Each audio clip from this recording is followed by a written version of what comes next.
Hello and welcome to the Somber Poetry Hour. How about this music, you guys? But hi and welcome to Rezel and to Nick Love and to Katra. Good to see you again.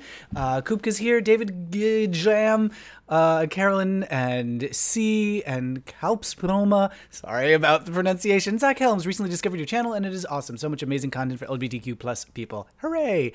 Ty Cedars is ready to write some somber poetry. Yes, let's turn the music back up a little bit because it is there it is. It's subtle. Let me know how the audio is if I need to make any tweaks. But hi everybody. Kuka says, I missed the last one because you talked about Steven Universe's Reunited. A little bit. I'm cautious. I don't want to do too many spoilers. So, you know, we'll talk about it obliquely, I guess, so we don't ruin it for folks. I do want to talk about Nanette this week. I did finally see a new thing. I know that so many of these streams are about like, oh, I've seen this a million times, and I really ought to see that new thing. And I finally did it. I finally saw the new thing. I watched Nanette with James, and gosh almighty, what a piece of work. So I'm not going to give you too many spoilers about that, but we're going to be talking about it because I have a lot of thoughts. So whether you've seen it or not, we'll have some things to talk about. Who has seen it, by the way, in the chat? Who's watched the Nanette on Netflix? Pew, pew, pew. Carolyn says, I love your channel and the weekly brief. I wish we had something like that, but for Irish LGBTQ news. Ooh, interesting. Is there a lot happening in Ireland right now? Because I know Northern Ireland's still dealing with all the marriage stuff, which, you know, they'll catch up eventually. But what is happening with Irish homosexuality? What are the new innovations in Irish homosexuality? Let's see, and Katie 1S is here. David Gajam. I see, David Gajam. That makes much more sense. Rezel says, I got huge news. What's your huge news? Oh, both bad and good. Ooh, what's the news? Paul says, I'd love to hear people's thoughts on the gay characters in Voltron today. You guys, I'm always one step behind you all on, like, the queer stuff that you're watching. I have not watched all the gay Voltrons lately. We watched the pilot when it just started, and I don't think we continued after that. Oh, we should include red drippy candles in the frame, Tie Cedars. That's a great idea.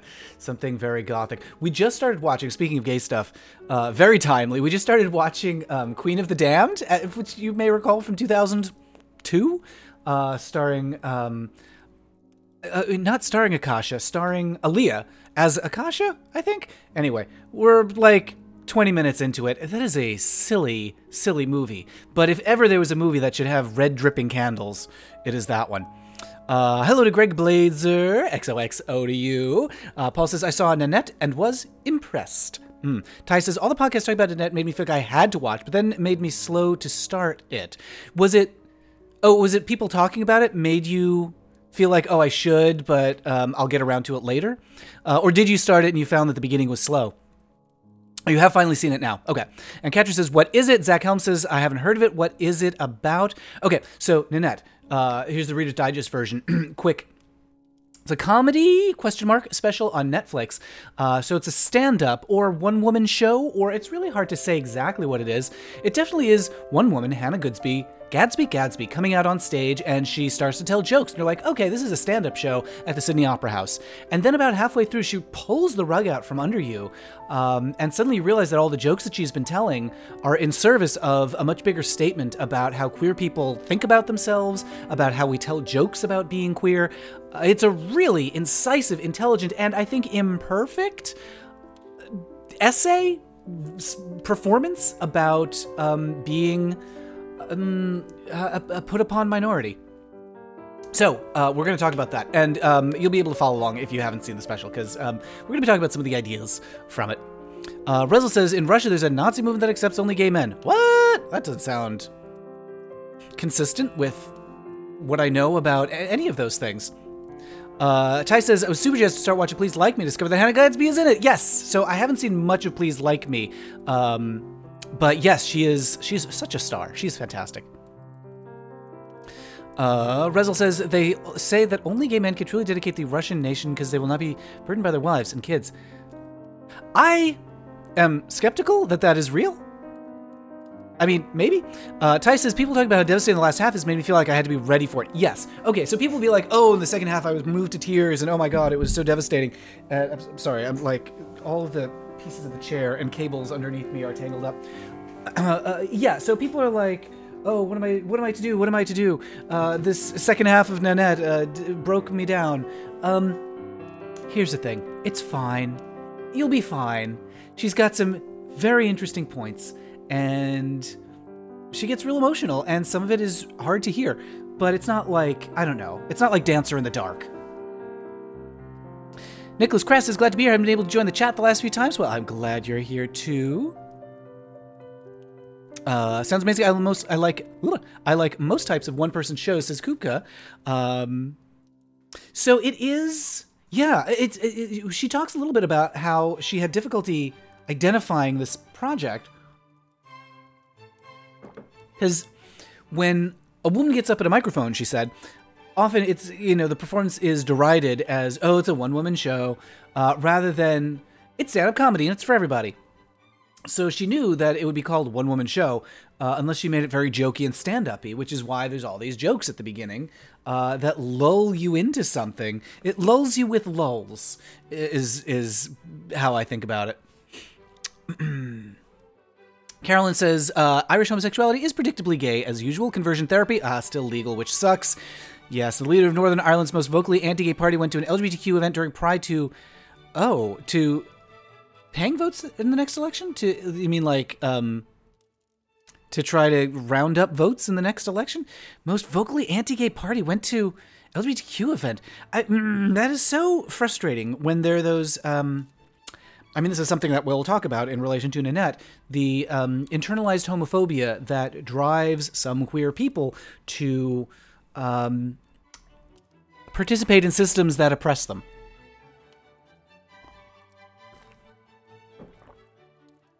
Rezel says, it's a small and obscure group. Their canon... This is the Russian... a queer Nazi group, which I still find very difficult to believe.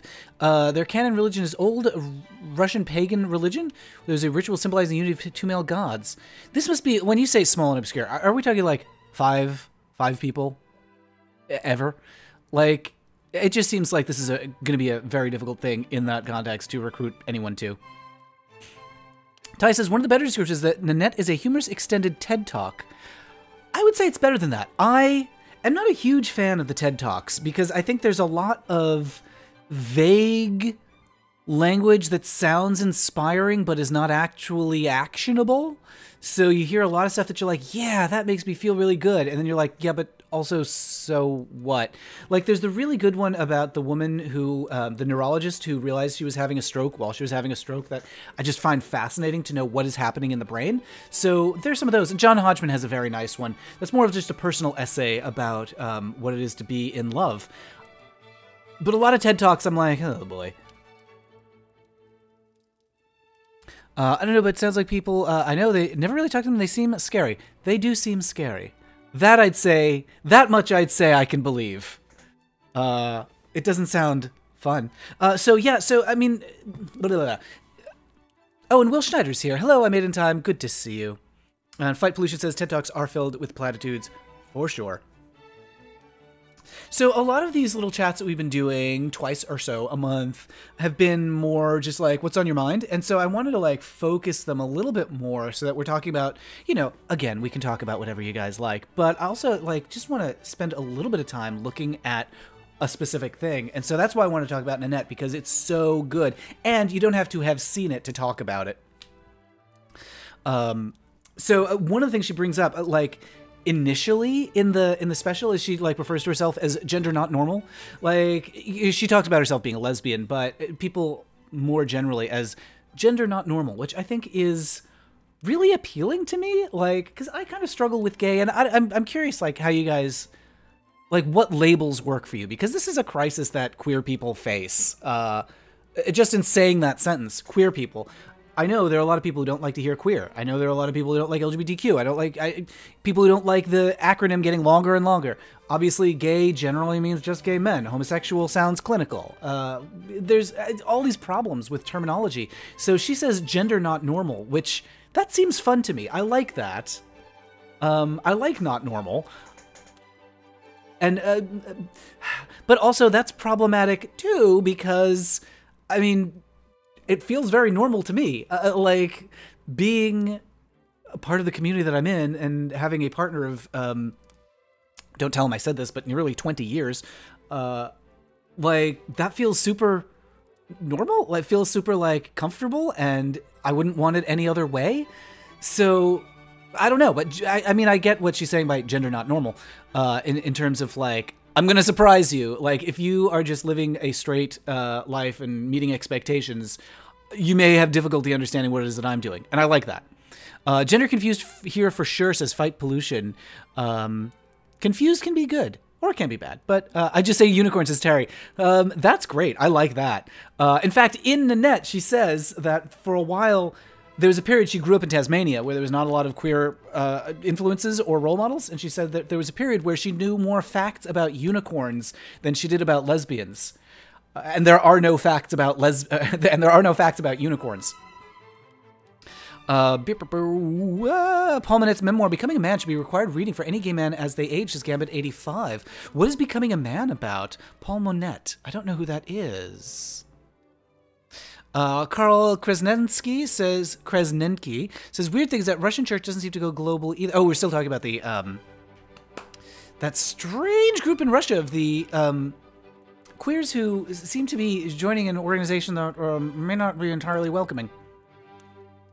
Well, yes, Will Schneider says a lot of straight folks wouldn't describe themselves as normal either, which I don't know what to do about that. Like, I don't know, what's Abby normal for a straight person? I guess it's like, I don't know, the woman pays for dinner sometimes? Is that gender not normal for straight people? Honestly, I don't know what would freak them out and scare their horses.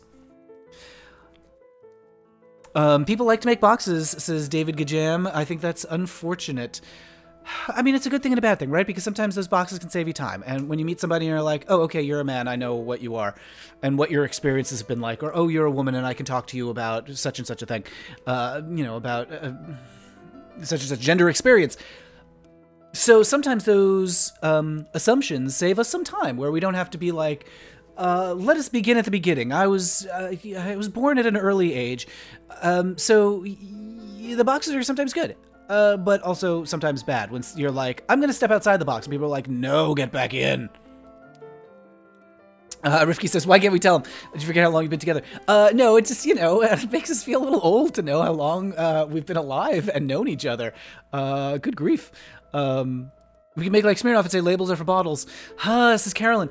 And that's another one that's a problem because on one hand, labels that tell you what to do, I'm not so into, but labels that you love, I really like. Like, I like a lot of my labels. I like being gay. I like being queer. I like being a man. I like, what else? I like, I don't know, my, like, whatever nerdy labels you want to put on me.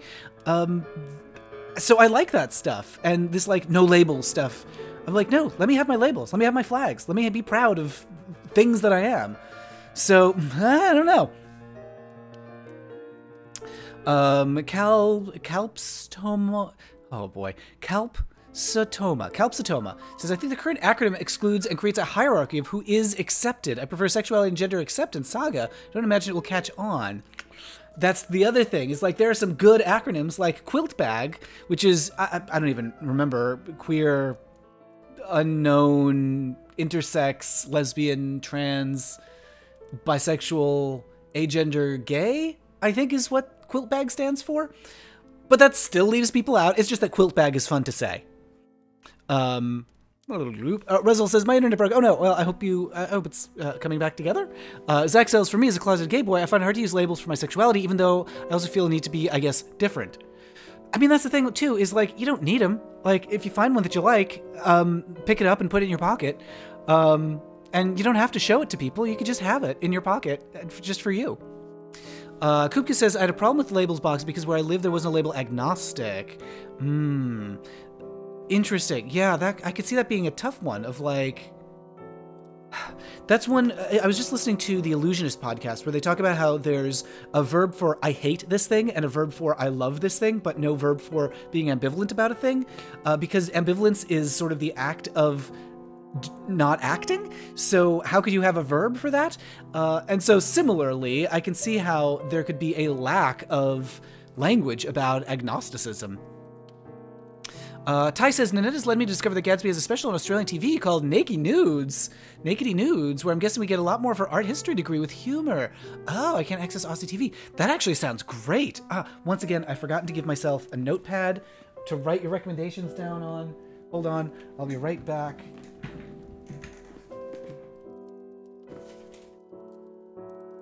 I think I can use this piece of paper. It's got some old notes from James, but it's for an episode that we've already done of Queens of Adventure. BT Dubs, you guys, if you're not subscribed, now's a great time to jump into Queens of Adventure, our podcast featuring drag queens playing an ongoing D&D saga, where they are fighting sea spawn and going on quests and putting on a show. So yeah, head over to queensofadventure.com to see the outcome of these notes that James has left for me about how I should edit the episode. Anyway, Nakedy Nudes.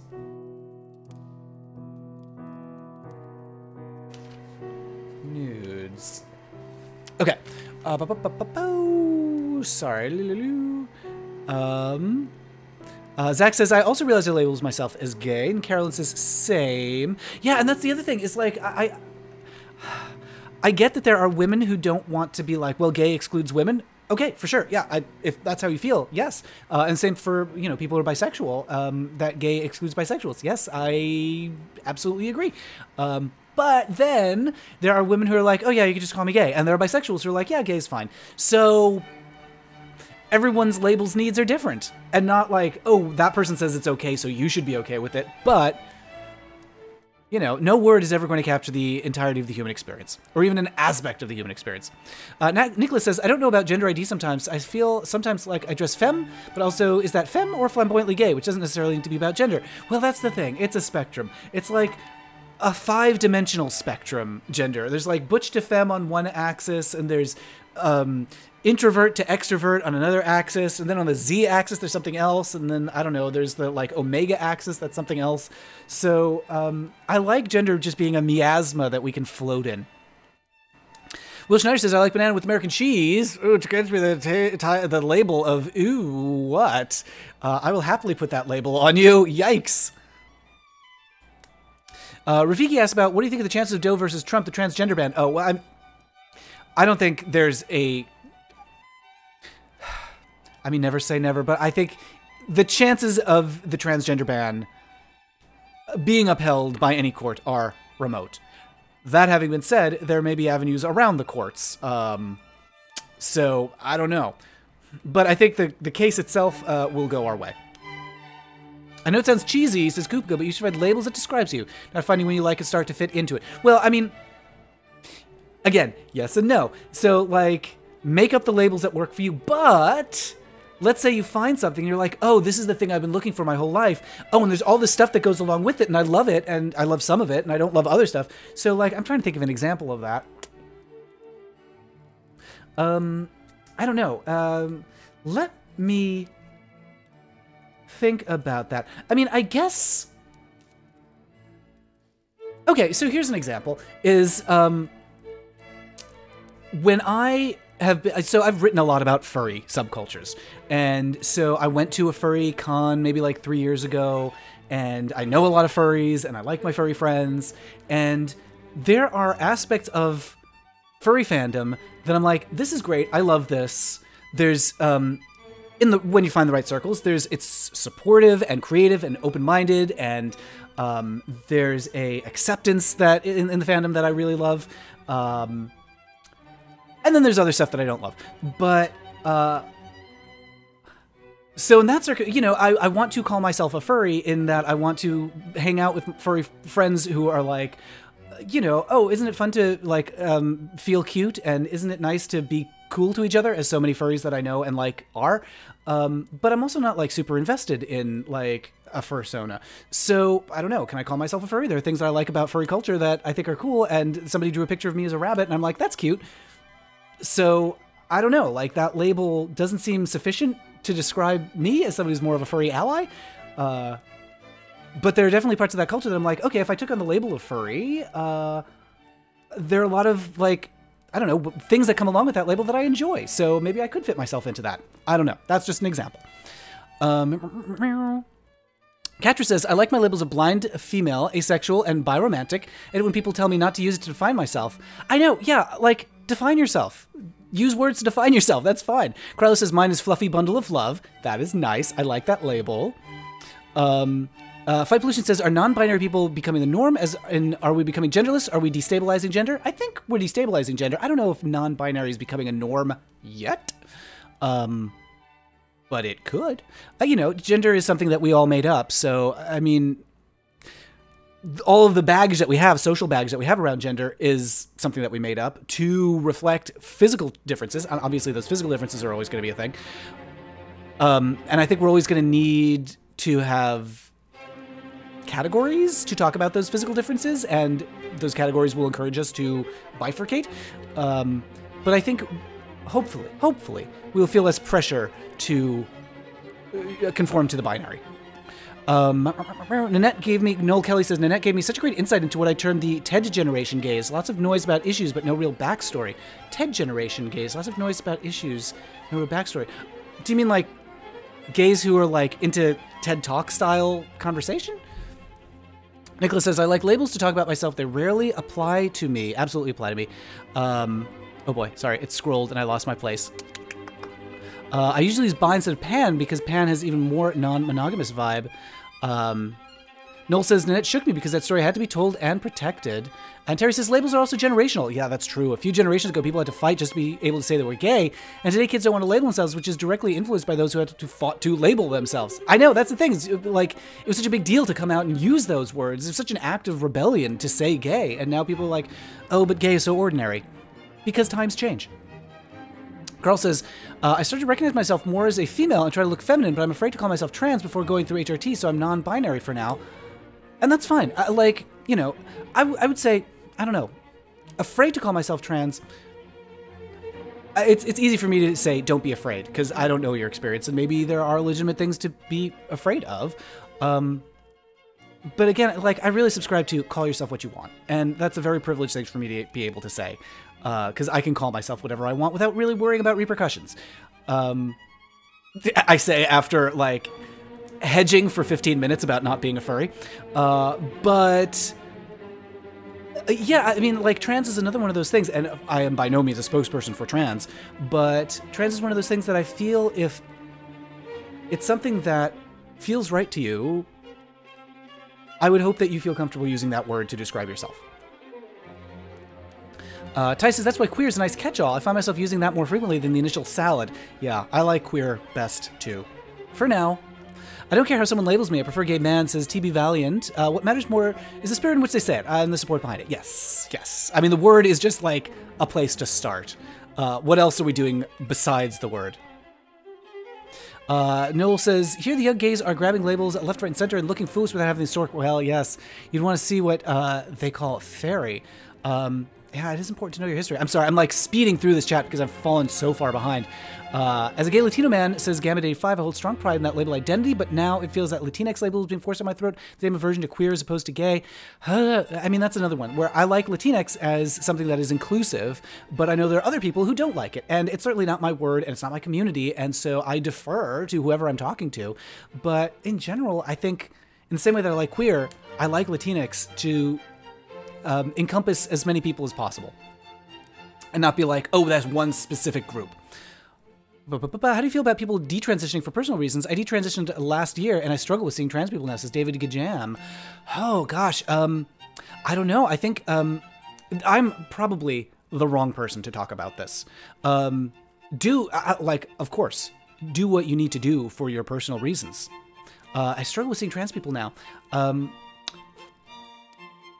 There's not a lot that I can say about that, other than I hope you're comfortable with the life that you're living now, and I worry. Like, of course, I'm not going to say, "Oh no, don't transition or don't detransition," if that's what feels right. But I have concern that people who are not acting in good faith will use detransitioning as a weapon against trans people, be like, oh, you don't really mean it.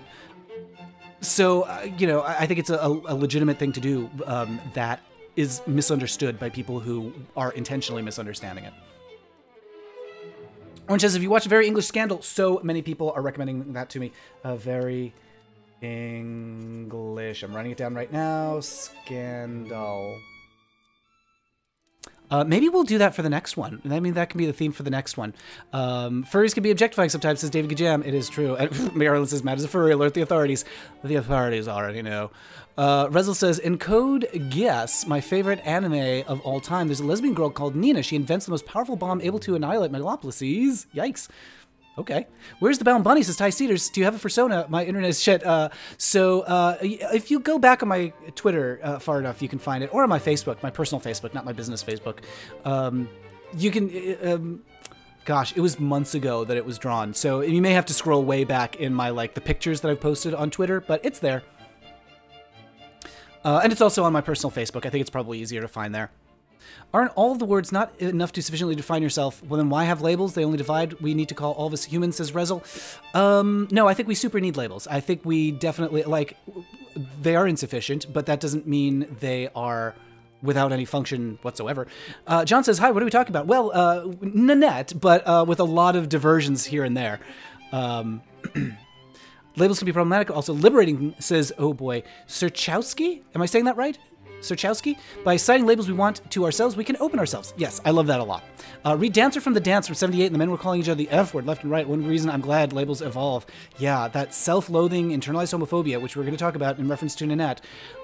Terry says, I use Latinx if I know someone prefers it, but I don't use it for myself or casually because it's also an American-made term. Nobody outside the U.S. uses it. That's a great point, and I did not think of that, but...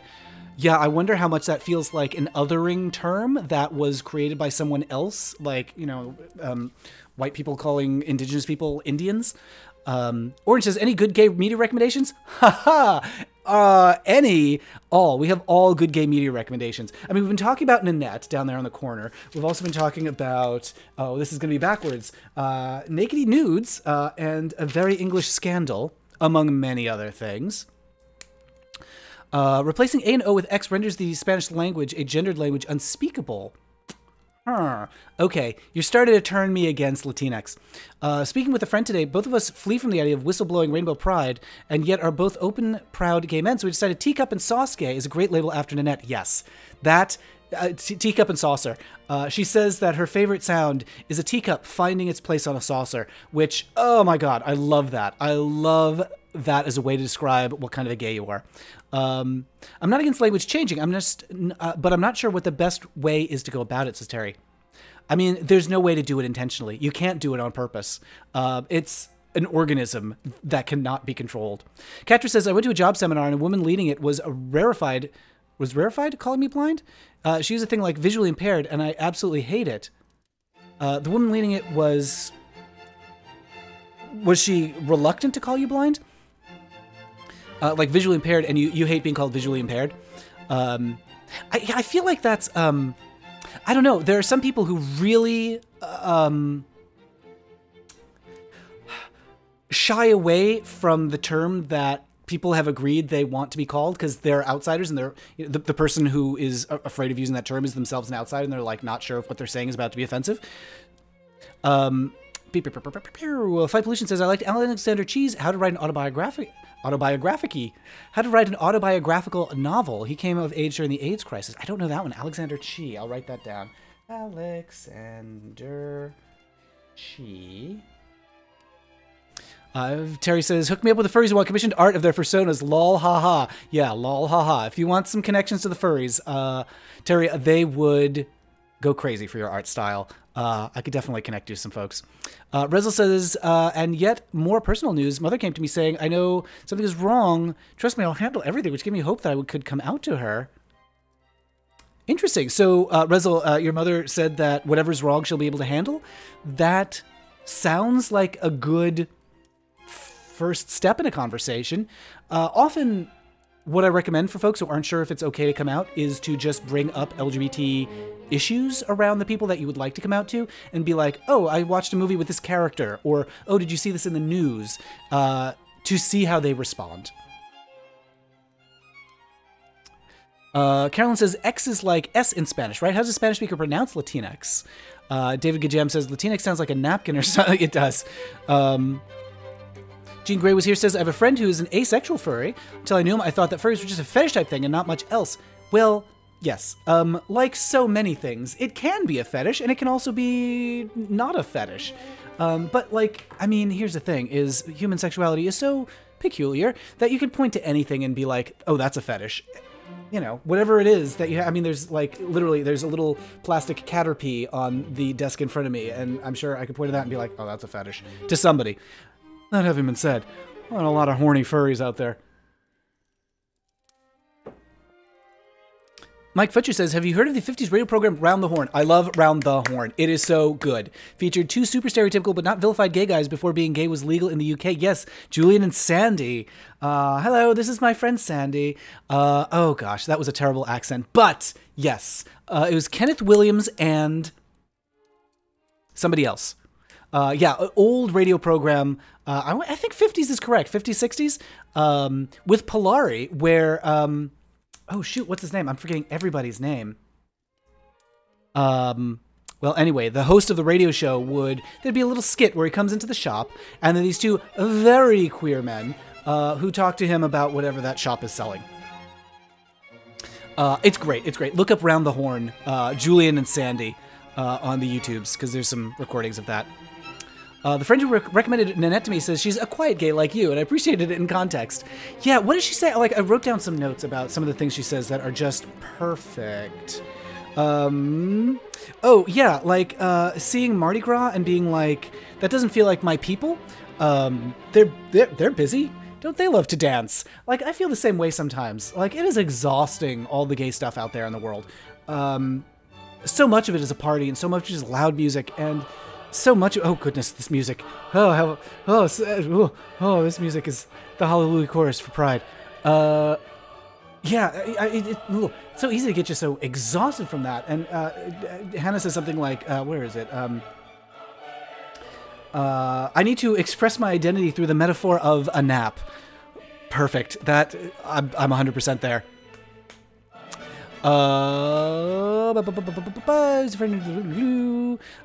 Anyone who's seen Nanette, if they also experienced that monumental lump that just sat as I cried at the strength of the witness being given, it's one of those remember forever moments. It is very intense. I think that's if you are attuned to empathy, it is a performance that asks a lot of you. I mean, it gives back a lot too, but she's talking about something very difficult, and you know, if you want to go along with her on that journey, boy, oh boy, will she take you on a journey. Katra says, I meant, horrified. For me, blind is just a word, but visually impaired or eye disabled sounds like something's wrong. Nothing is wrong with my vision. It's just not there. Yeah, I think that's a really nice way to explain how you feel about it. It's not wrong. You just don't have it. Yeah, eye disabled or impaired. Yeah, you're just fine with it as it is.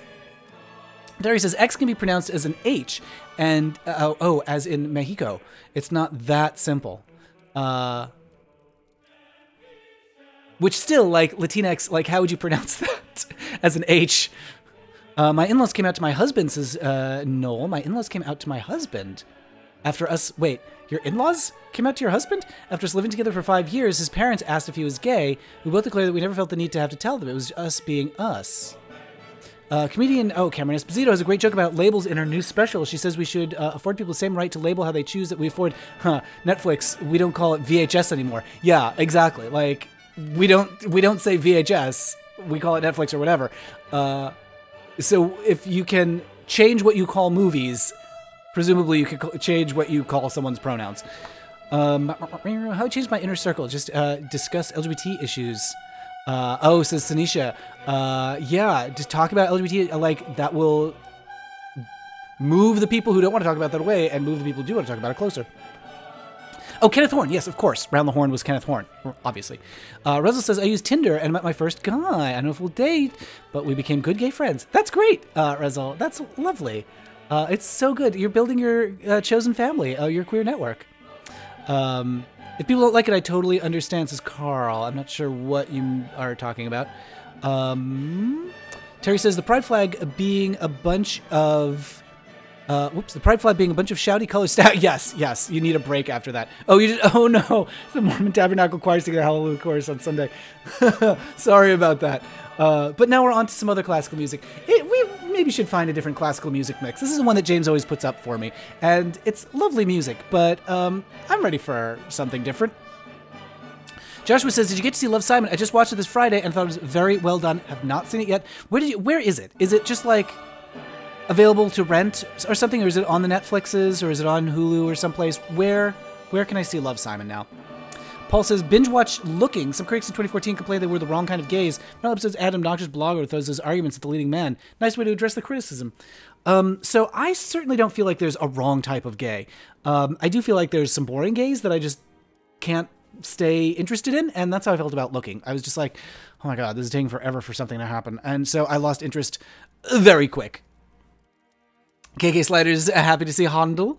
Deekster Bogart says, I'm writing a book that has gay romance with a 15-year age gap, 17 and 32. Woo, and we've gotten 50-50 feedback. That is a fraught age difference. The fun thing about the pride flags is, Rezel, for me, is that rainbow is in most religions a sign of God. Is it really? We filthy queers, as they call us, usurp their symbol. High-level trolling right there. I have very strong feelings about this. We did not usurp the symbol. The rainbow is for us. I can't remember the passage from the Bible, but there's a passage in the Bible about like why the rainbow exists. I think it's like after the flood, Bible, rainbow... I think it's like the coat of many colors thing. Let's see. I've set my rainbow in the clouds. I've set my rainbow in the clouds. It will be a sign of the covenant between me and earth. That's not it. It's a whole article. What does the Bible say about the rainbow? Behold, I established my covenant with you and your offspring. Yes, God said to Noah and his sons, every living creature that is with you, the birds, the livestock, and every beast of the earth with you, as many as came out of the ark, is for every beast of the earth. This is the sign of the covenant, la la la. Yeah, so, I look at the rainbow as something like for... a symbol of multiplicity and diversity and there being a place for everyone. And so I say that we have simply maintained our ownership of the rainbow, and anyone says that we've taken it away, they are the ones who don't fully understand what a rainbow is. And that's that. Sorry, a lot of chat just happened, so I'm scrolling. Darren Carr says, Cameron Esposito is a personal hero of mine. I'd be super excited if she got to be on a special Series of Paris episode, and if you got to be on her podcast, Query. I would love that too. That is something that could happen. There are wheels in motion, but if it is something that you want to see happen, I would say tweet about it. Let Query know that it is something that you would like to happen. I am doing what I can to make it happen, and so I invite you to participate in the process of verbalizing your desire for a meeting between me and Cameron Esposito, because I love her work. And by the way, speaking of recommendations for queer media, that podcast, Query, is so good. Cameron is such a good interviewer and such a good thinker and speaker, and she's just fantastic. Yeah, great. Catcher says, damn it, I need a date. Oh, no. Yes. Yes. Sarchowski says, have you seen Another Way, 82 Hungarian film about lesbian love during Cold War era? Themes of homosexuality interwoven with Cold War paranoia. Surveillance by state. Whoa, I've never heard of that. Another Way, 1982. I'm writing that down. Another Way, 1982. I will definitely check that out. I watched a coming out episode of Sybil recently. Worth for being the 90s. Slapstick fun, but very positive outcome by the end. I don't remember that. Sybil has a gay episode? BT Dubs, speaking of which, I'm always looking for recommendations of things I should talk about on my Culture Cruise videos. I've got one coming out tomorrow about the Mary Tyler Moore Show. So keep your eyes peeled for that. Tomorrow it's going to pop up. If you are a Sewers of Paris patron, if you are a Matt Baum patron on Patreon, you can get a link to it early. That link has already gone out to patrons. So you can get early ad-free access. So if you're enjoying these live streams, and if you're enjoying my videos and my podcasts and whatnot, and you have the means to contribute to the creation of these things, you can head over to patreon.com/mattbaum to pledge $1 or more a month, and you can get some rewards for pledging. Stuff like early ad-free access to my Culture Cruise videos, bonus episodes of Sewers of Paris, at certain levels you get, I'll send you an autographed book in the mail with some Sewers of Paris buttons. So yeah, head over to, I'll put a link in the chat, patreon.com/mattbaum. patreon.com/mattbaum. There's the link. I don't know if that will pop up or if there's like, oh, no, I'm not sure. Weird. Okay, it did some weird formatting thing, but anyway, there it is. Let me know if that came out for you guys in the chat. But anyway, I'm always looking for stuff to talk about on Culture Cruise. So if there are queer TV shows or movies or books or games that you want me to talk about, definitely let me know. Just says, Love, Simon came out on Blu-ray this month. Good to know. Rainbow is the covenant. God will not flood the earth again, says Paul. No more big floods. Zach says, regarding LGBT movies, one I'm excited about is Boy Erased with Troye Sivan. Boy Erased. I feel like I've heard of that, but I can't remember what that is.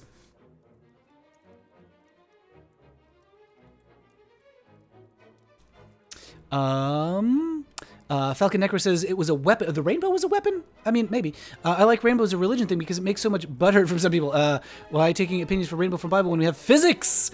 Because the Bible is a work of art, and works of art help us understand our feelings. The rainbow was also, I guess, functions as a way to identify where a broad spectrum light is originating. So there's that function as well. Oh, really? Falcon Necro says Jewish faiths consider rainbows bad luck. I didn't know that. The problem I had with Looking, says O'Crowley, was that the main character has been in San Francisco for 8 years, was acting like a small-town boy just off the bus. That may just be how he is. It's the Abrahamic religion, says Katra, Greek, Norse, Japanese, Celtic, and Polynesian myth, place for gods to send messages. Oh, that's fun. I like that. After looking through all the Twitter photos to get to Bunny Baum, I wanted to drag solely for the chance to participate in Queens of Adventure. You should definitely. Well, so Queens of Adventure, I don't know, Ty, if you are close to Seattle, but we have shows coming up in Seattle, and we do take it on the road now and then. And we love when people come to the shows in costume. So do that. Let's see. KK says, what's on now seems to be post-Mozart. Well, now we're into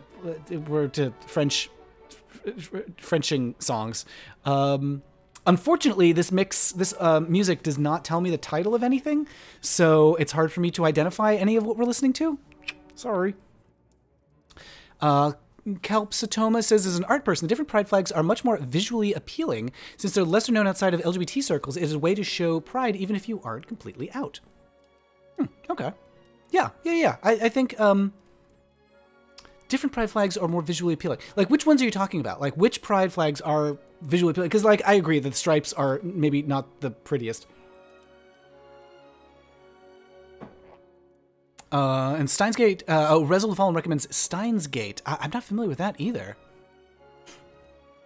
Nicholas recommends Cameron Esposito's special Rape Jokes, which, yes, is fantastic. If you like Nanette, you'll like Cameron's special, which is, it's difficult for me to say those words. Kind of weird that Hitler had an idol in the gay Friedrich the Great. Oh, did he? I didn't know that. God's Own Country is very good. Is on Netflix. Oh, I definitely need to see that. God's Own Country. Yes, everyone's telling me about that.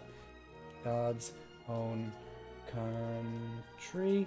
Right now we're in the middle of watching Mary and the Witch's Flower, which is not queer at all, but it's pretty. I wish I could recommend it because it looks like a Miyazaki film, but the story is just like... Ooh, not so good. It's clearly like someone who's great at art, but not great at story directing it. But it's real pretty. Ty says, for the same reason it took me to watch, it took me a while to watch Nanette. I bought Boy Erased and have yet to read it. Anxious about the film release. Link isn't clickable, but copy paste just fine, says John. Okay, well, that's fine. Did you see the trailer for You Should Meet My Son 2? Oh. No, I didn't know. You Should Meet My Son too. You should. I'm familiar with the first one, I think. Meet My Son too. But I didn't know there was a second. Rizzle says, I can't donate right now. That is just fine. If you can't donate just right now, just watch, participate in the chat, comment, come and keep us company. That's for free. You can just do that for free. And that's Lovely. Jeffrey Hitch. Oh, hello. Says, I wish there were more mainstream gay-themed mystery novels out there. Most come from MLR Press these days with some really lurid covers. I mean, I don't... I'm not going to say no to lurid, but it does get old after a while. Mainstream gay-themed mystery novels. Yeah, I wish I could help you with some recommendations there, but I'm sure you know volumes more about that than I do. Darren Carr says, do you have any good resources on Polari? To watch an episode of Culture Cruise where you mentioned it. It's tough. There's not like, I've always wanted to make, and probably will never get around to, making like a Polari as a second language, like tutorials for learning how to speak it. There is a Polari short film that is pretty good, made by, I forget who made it, but it's the same people who made that music video that had like really explicit gay sex that was going around about a year ago. David Gajam says, how does it feel to live in the city of Frasier? Nice. Frasier is very disconnected from Seattle. I don't feel like that show has a lot of Seattle in it. Then again, I didn't know Seattle in the 90s. Maybe it does. But, there are little reminders every now and then of the overlap of Frasier and Seattle when you watch Frasier. It's not like there's a lot of, like, Frasier ephemera floating around the city these days. Ty says, Louisiana, so Queen's Adventure would have to tour pretty far. Well, I mean, I wouldn't rule it out, but no plans to visit Louisiana at the moment, I'm afraid. Although, maybe, I don't know, maybe New Orleans would be a good place to do a show. Paul says, regarding Voltron, Season 7 press reveal. Season 7? How are we on Season 7 already? The team leader Shira has an ex-boyfriend on Earth that he's going to reunite with when the season premieres. I'm hoping they don't bury their gays. Oh, I'm hoping that, too. There are so many gays working at Netflix. I would be very disappointed if they allowed that to happen. Orange says, I like the pan flag, even though I don't identify with it. And Noel says, Ryan Trecarton is also worth a cultural look at. The combination of youth culture with gender and identity freedom always have me reeling with laughter. I'm not familiar with that. Joshua says, check out Sordid Lives. Oh, I haven't seen Sordid Lives. I should definitely check that out. Sordid Lives. I know that there's a second one, right? That's the Del Shores movie. Oh my God. Lives. I'm writing awkwardly because I've got a Sharpie and I don't want to like bleed through the paper onto the desk. So I'm doing like this awkward thing where I'm like holding the paper up a little bit. As a redhead, I confirm Mary and the Witch's Flower said about us. We are magic. Okay, here's the thing. That movie is so much about her hair color. They're bringing up her red hair so much in that movie. It's constantly like, well, welcome to the castle. Oh, and what nice red hair. And oh, look at the new girl in town. She has red hair, I see. And oh, the cat has made friends with her. I've never seen a cat be friends with someone who has red hair. And would you pass the salt? And also your hair is red. There's so much about her hair in there. Yeah. The song that was a Frenching song. Oh, is the 1912 overture. The 1812 overture. Soldier's Prayer amid a battlefield. I didn't know that. Oh. Ty says, agreed, weak story, but pretty to watch. Mary and the Witch's Flower. It's so pretty. Although, I don't think it has the same touches as a Miyazaki film, like a real Miyazaki film would. Like, James was pointing out when we were watching it, when she's like, spoiler alert, slight spoiler alert, there's a witch flying on a broomstick over some fields. Miyazaki film would have had the grass blowing underneath her. This one doesn't. I don't feel like nature is alive in the same way that, the best Studio Ghibli movies make nature really organic and living and more alive than the people. I don't see it in this movie. Some nice architecture. Want to know your opinion on queer baiting when authors put uncomfortable gay undertones because teenage girls fetishize beautiful gay guys and male otakus fetishize lesbians. Complicated, right? I mean, I think I like it mostly. I mean, we're talking about Anne Rice, basically. Putting gay undertones in things for people who fetishize gay without actually being members of gay. I don't hate it. I think it's better than no representation at all, and I don't think it's malicious, generally. Oh, Terry says, of course, Gidrian, you should check out Deadweight Murder at Can't Bloom, Terry Bloss's fabulous new graphic novel. It is so good. Gidrian, it's not a, it's not like a mystery novel, but it is a graphic novel, and it is fantastic. It is so good. And Nick says, now straights are gone. When are we going to overthrow the breeders and make Gaytopia? It's an ongoing project. No. I'm not in favor of being like of gay separatism and like get away from the straights. Just like, be choosy about the straights that you hang out with. There's an episode of The Orville where Rob Lowe's character hooks up with Seth MacFarlane's. It was hot. Not my type, either of them, but okay. Happy for them. Fetishizing lesbians, how was that handled? Was it like, ew, gross, they're gay? Or was it like, hooray, they're gay? Gay mystery novels, check out the books of Joseph Hansen and Richard Stevenson. Okay. Oh, wait, do we have... I think we may literally have... Let me see here. We've got 2-minute mysteries. We've got 5-minute mysteries. We've got... My Way of Life by Joan Crawford. But we don't have... There's a mystery novel sitting on the desk next to me for a long time, but they're gone now. Oh well. Let's see. Catra says, Hindle guarded the bridge between Midgard and Asgard. It's a rainbow in Norse myth, and the Greeks had a goddess of the rainbow named Iris. In Japanese myth, the first two traveled to Earth on a rainbow. Oh. Well, that's nice. I like all this rainbow stuff. I like rainbows. Controversial stance, I know. John DeLozer says, I don't know if you highlight any video games franchises, but one of the characters in Mortal Kombat is gay. Kung Jin. I don't know their story. What's the story of Kung Jin? Is there much story, or is it just like backstory for the actual game? Because I know Mortal Kombat is not like a plot-heavy game. Carolyn says, queerbaiting is the worst. Sometimes I'd rather not have the representation at all. Carl says, Pop Team Epic is a lesbian anime done good, in my opinion. I don't know that one. Pop something epic. Z-Dax says, why is it Sewers of Paris? Well, there's a lot of reasons. Mostly because we're going below the surface and exploring the dark underbelly while the city lights glitter above. That is the metaphor. Also, Sewers of Paris was the name of a gay bar in Los Angeles in the 1970s, and so it's a little tribute to that. Orange says, have you watched Dirk Gently's Holistic Detective Agency? I read the books many years ago, but I haven't seen the movie. Canonically gay main character, 3 other queer characters. Oh, that's nice. That I don't remember from the book. The full 19-minute long 1812 overture is beautiful, alternates between violent and calm themes, which represent the soldier fighting in daytime and praying for his life at night. Oh, I think we're still in it, right? This is still... We just finished. Second, the recommendation for Steins Gate. One trans character gets some really interesting stuff happen to them within the realm of time travel. All right, putting that on the list. Steins Gate. Regarding queerbaiting, fans, female mostly, have been shipping the leads of the cult musical Be More Chill. Oh, I don't know that. Be More Chill, huh? Be More Chill. What is that about? Now that's opening off-Broadway, the writers have made one of the leads canonically gay. I mean, Interesting. I'm not sure if an unrequited gay straight crush is helpful. I mean, I don't think it's unhelpful. TB Valiant says, I want to get married by Film Rise. It's a lot of fun if you're looking for a departure from dramatic LGBT films. I want to get married by Film Rise. I'm trying to think if I remember the title, but I don't. I want to get married.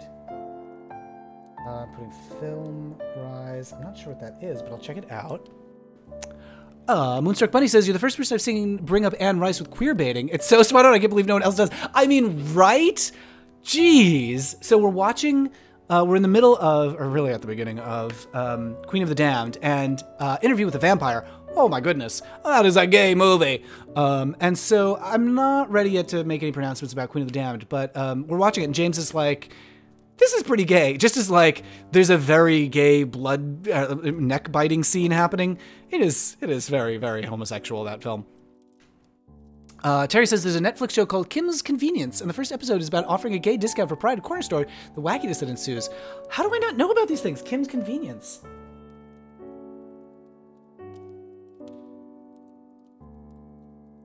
Nicholas says, in DC's Legend of Tomorrow, Constantine is likely bi or pan. It has been hinted that this season he will be pursuing a boyfriend. Ooh.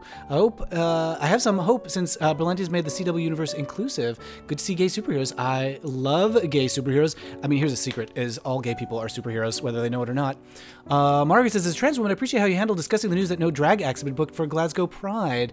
Thank you. It's a tricky conversation because, you know, when people's feelings are hurt, that's a real thing. And I don't want to be like, oh, you're wrong to have your feelings hurt. Because no one deserves to be told that. Zdax asked if I watch Brooklyn Nine-Nine. I've seen bits of it, but I haven't watched a lot of it. I know that there's a There's a bisexual character on there, right? And so I'm glad that that's continuing. Although it just makes me uneasy to see friendly... I know this is my own problem. This is something I have to deal with. It's not Brooklyn Nine-Nine's fault. But it makes me uneasy to see friendly cops on TV. Because, like, I've just been, especially with Pride just having ended, I've been thinking so much about police harassment of queer people that it is jarring for me to see people who work in the carceral state just being friendly and hanging out and being sympathetic. But that is some baggage that I need to address.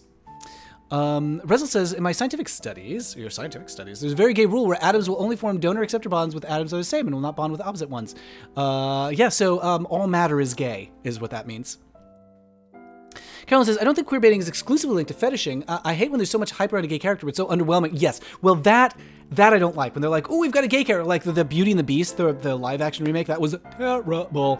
But they're like, oh, there's a gay moment in there. Oh, do better, Disney. Katie Wyness is back with us. Hello.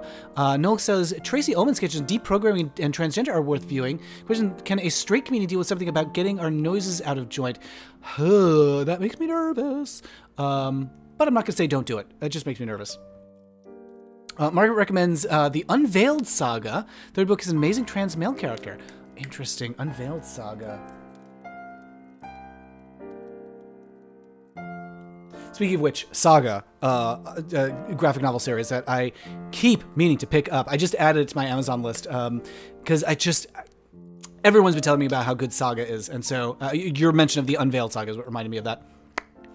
Darren says, I always think of the underground world in The Hunchback of Notre Dame when I think of the name Sewers of Paris. That's kind of where I thought the name came from.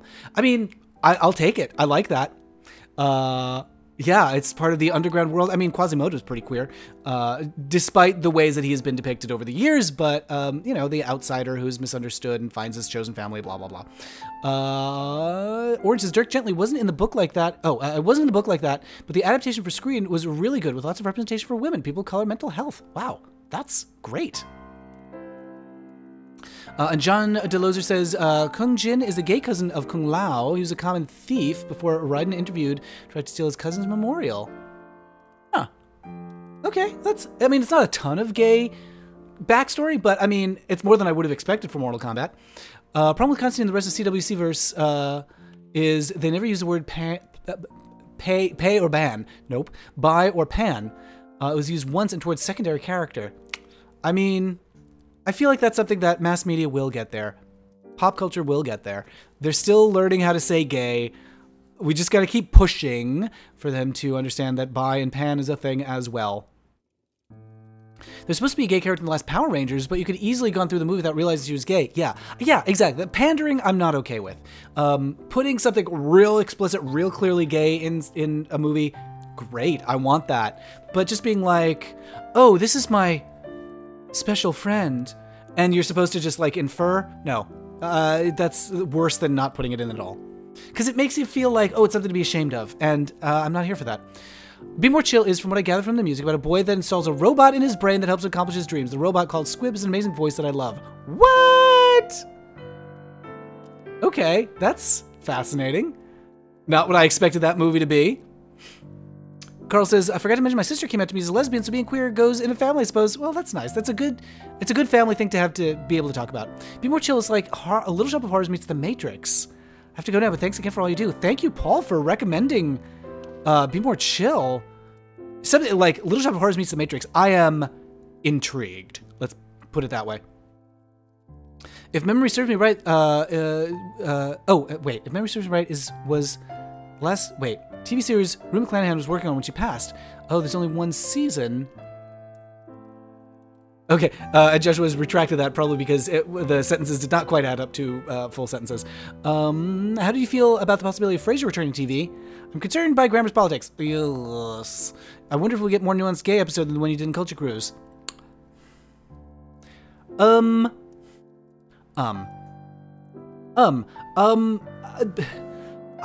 This, like, modern rebooting of things, I'm not generally excited about.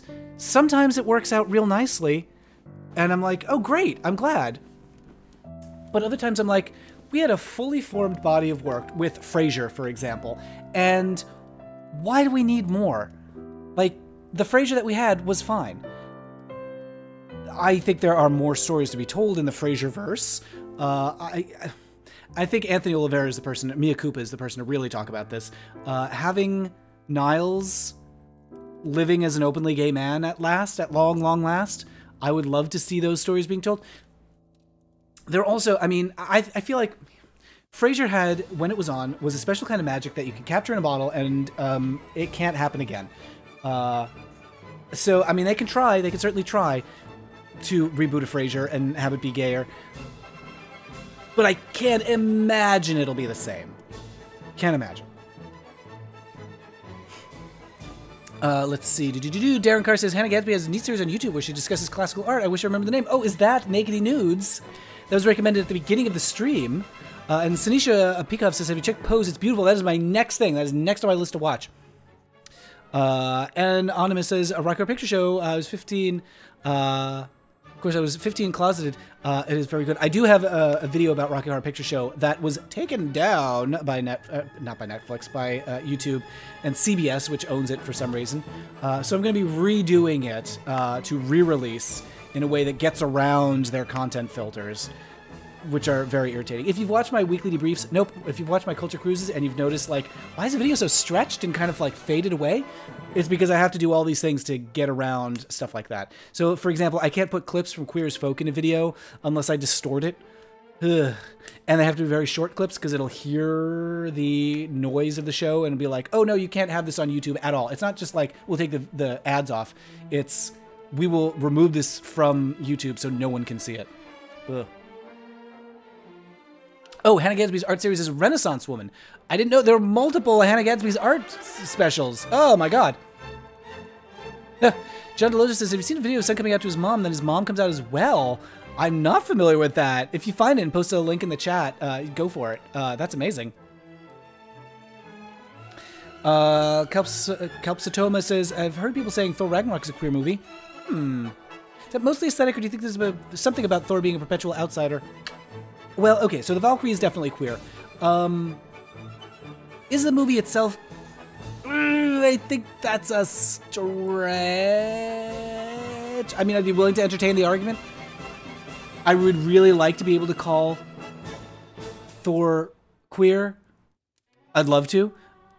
I'm not seeing it, but I'm definitely open to it. I'm open to him. Open for business. Perfect music for this speech. Thank you. The music is making me dance. Is the Valkyries. Oh, of course, it was the Flight of the Valkyries that was playing, wasn't it? Was it? No, this is. Is this Flight of the Valkyries? Do I have the name of that completely wrong? It's the Flight of the Valkyries is the name of the song, right? Or is it the War of the Valkyries? Now I'm questioning myself. Anyway. Homophobes on the internet for me are just laughing fuel. You can't take them seriously and seriously. Well, I mean, here's the thing: is you laugh at them until they like pull out a gun or something. I mean, I think it's a mistake to completely laugh off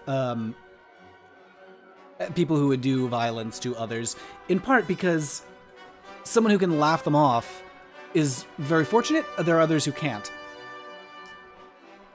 Margaret says, it's weird I feel bad for Tim Curry's character at the end of Rocky Horror despite everything he did during the movie. Oh yeah, I do too, for real. Like, he's just wants to have fun and went a little too far. I mean, went a little too far. There is some assault in that film. He's gone down a bad path, let's put it that way.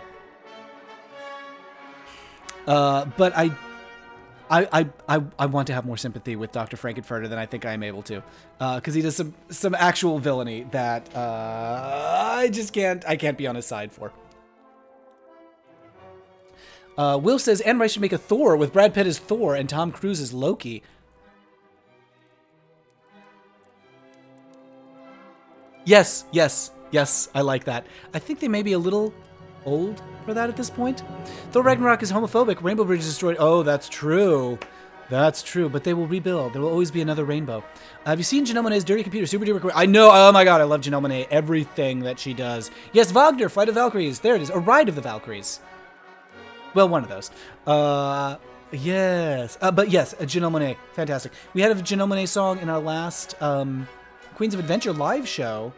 We had a lip sync to Dance Apocalyptic.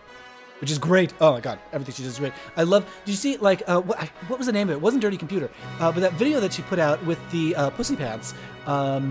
She said something about how some of the women in the video, some of the dancers, had the very clearly vaginal pants, and others did not, because not all women have vaginas. And what a lovely thing for her to say, to be really like explicit about. Like when we talk about like not pandering, but actually putting your money where your mouth is, and like actually doing the work of being an ally, that is some good allyship. I assume Janelle Monáe is not herself trans. There's a very gay ship in the community between the Human King and the last uncorrupted black dragon. Wait, in what? Oh, in WoW. Totally missed that. I thought you were saying like, wow, there's a gay ship. No, in World of Warcraft. Wait, am I getting that name wrong now too? No, it's World of Warcraft. Rendon for the win. Sad that Blizzard refused to make it canon. Queer people are underrepresented in Russian media. No kidding. I remember some clearly queer-coded villains. Geisha from the Diamond Arm, famous here, still considered the 60s. I'm not familiar with that. I got to see Die Valkyr a few years ago, says Ty Cedars, and found out why this piece is so iconic. No matter how familiar I was with it, hearing it live destroyed me. It must be like being in a typhoon to hear that performed live. Gosh. So we're in our second hour. So often I have a guest for the live streams. No guest this week. It's just us. Just us chickens this week. And we've spoken very little. I was going to talk a lot about Nanette, but we've said relatively little about it. But I do like where this conversation has taken us. Let's see. Were there any other things I want to talk about? I mean, I keep saying that we're going to talk about this, but internalized homophobia and self-loathing gays. Maybe we don't want to talk about this because it's unpleasant, but... then again, it's just a fact of life. A big part of Nanette is Hannah saying that she doesn't want to do comedy anymore because she doesn't want to be self-deprecating, and she doesn't want to... what's the word? She wants to metabolize her trauma, that bad things happen and you can't reflect on them in a joke because a joke has to have tension. It has to end on a punchline rather than on a reflection. It can't have a beginning, middle, and end. It can only have a setup and a payoff. And I don't 100% agree with that. Obviously, I'm not an expert like she is, but I want to believe that it's possible to do comedy that reflects, that doesn't just end on the joke, but also is funny and then lets you have some time to think about the meaning of the joke. I want to believe that that's the case. I don't know that it is, but I want to believe that it is.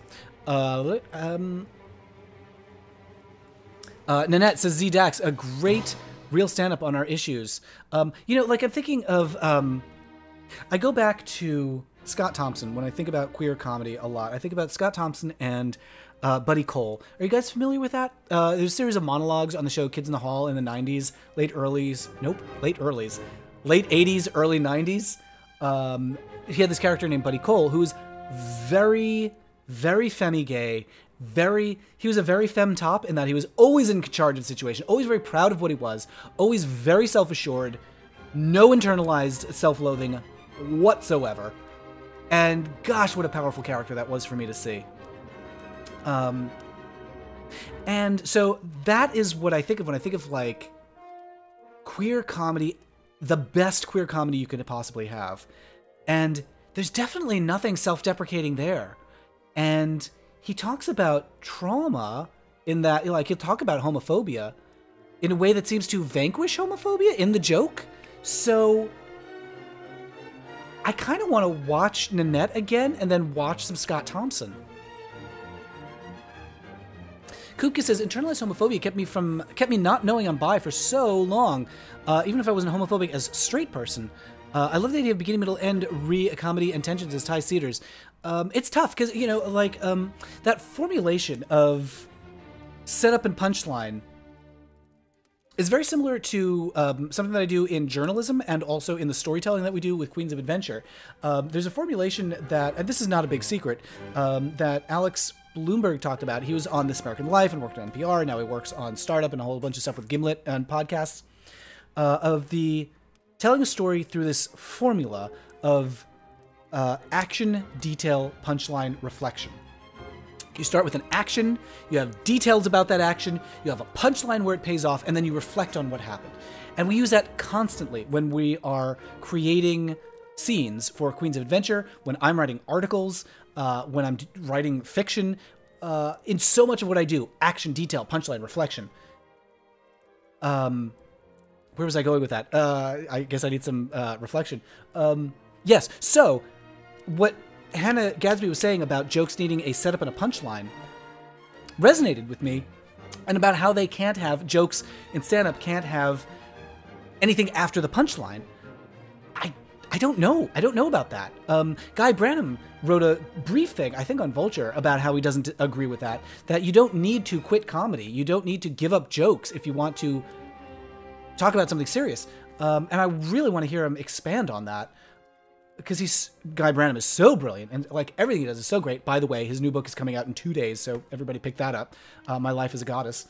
But yeah, I think it's possible, and maybe I'm not, like, I just don't know enough about comedy because I'm not coming up with examples, but I don't think I know enough about comedy to understand examples well enough to bring them up.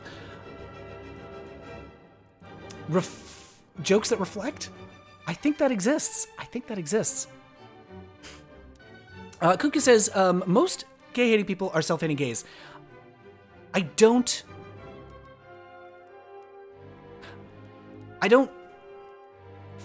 think I can go along with that. I know that there are those studies where, like, it shows that, like, homophobes get sexually aroused when they're shown gay porn, but I don't know. I'm really resistant to anything that makes homophobia gay people's problem rather than straight people's problem. Josh says, comedy is supposed to be a way to start talking about hard subjects. So, yeah, I think you could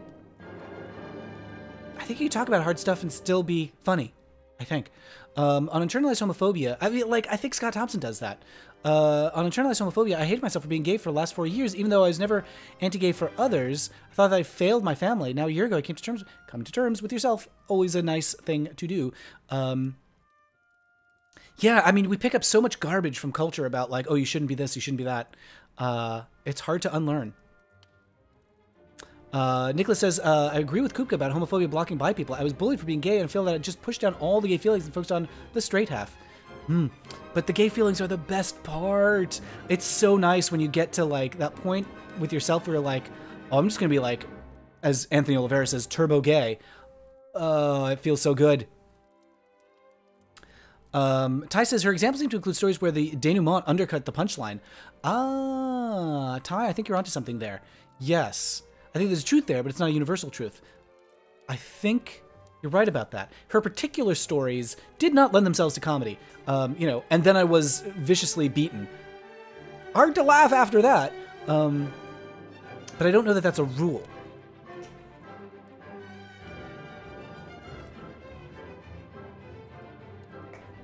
Sorry, I'm very hungry. I'm sorry, on stream.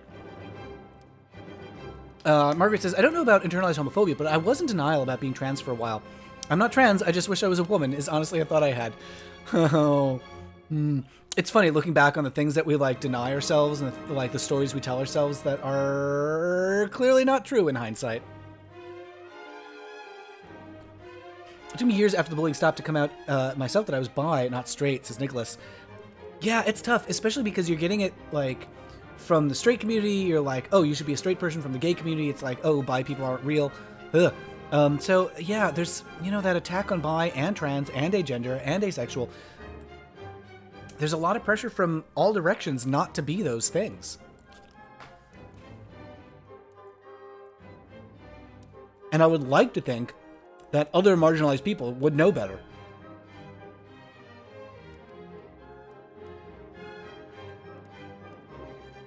Orange says, for me, internalized homophobia was less about the gay, but different from the social norm. Could have been anything that made me stand out in any way from a plain, boring crowd. Yeah, I mean, I guess it's something like being red-haired or left-handed or whatever. Being blind. These are things that set us apart, and it's very easy for people who are not a part of that thing to be like, oh, that sets you apart, that must be a bad thing. And then easy for us to hear that and be like, oh, something sets me apart. I guess it's a bad thing. And so, yeah, it takes a long time to unlearn, if ever, that it's bad. And to figure out, oh, no, wait, it's actually awesome. Ty says, simply, we laugh at subgroups when we don't consider the fullness of their humanity. We allow humor by not engaging with the full stories. We allow humor by not engaging with the full stories. Yeah. I mean, that's very much what Nanette has to say. That Hannah has to say in Nanette. That humor is a way of dodging the, like, darker implications of things. Sometimes. Yeah, I think, jokes, humor, is often, like so many good things, something, an occasion where you think something is coming, like you think you recognize a pattern, you think you know where it's going, and then it's something else. Like that is not a definition of humor, but I think it's often an element of humor, and yeah, I think, like, taking time to really think about what the meaning of all that is really does undercut humor. You can't tell a joke and be like, now you see the reason it's funny that the chicken crossed the road is because then the joke dies. But are there, I mean, I guess this is a question that I put to you guys is, are there examples of smart, it doesn't even have to be smart, I guess. Are there examples of comedy that, what is it I'm trying to say here? Are there examples of comedy that addresses something dark and then just leaves you, I guess doesn't necessarily leave you with it. It addresses something dark and, like, actually deals with that dark thing, whether it's homophobia or violence or I don't know, breakups or whatever, that doesn't break the tension, be like, but it's just a joke, don't worry, haha. That really gives you the time to think about the pain of it and process it and move on. This is what I'm asking. Is there comedy that lets you move on from something that hurts rather than dodging the thing that hurts, moving on from the thing that hurts? That's the hard part. And Hannah's talked about how, like, initially when she was doing that special, Nanette, because she's been doing Nanette for like a year or two now, there were nights where she would, like, rock herself to sleep because it was so painful, and now she can leave it on stage and move on from it. And I wonder, and that's one of the reasons that she's not actually going to be leaving comedy. So yeah, is there comedy that lets you move on?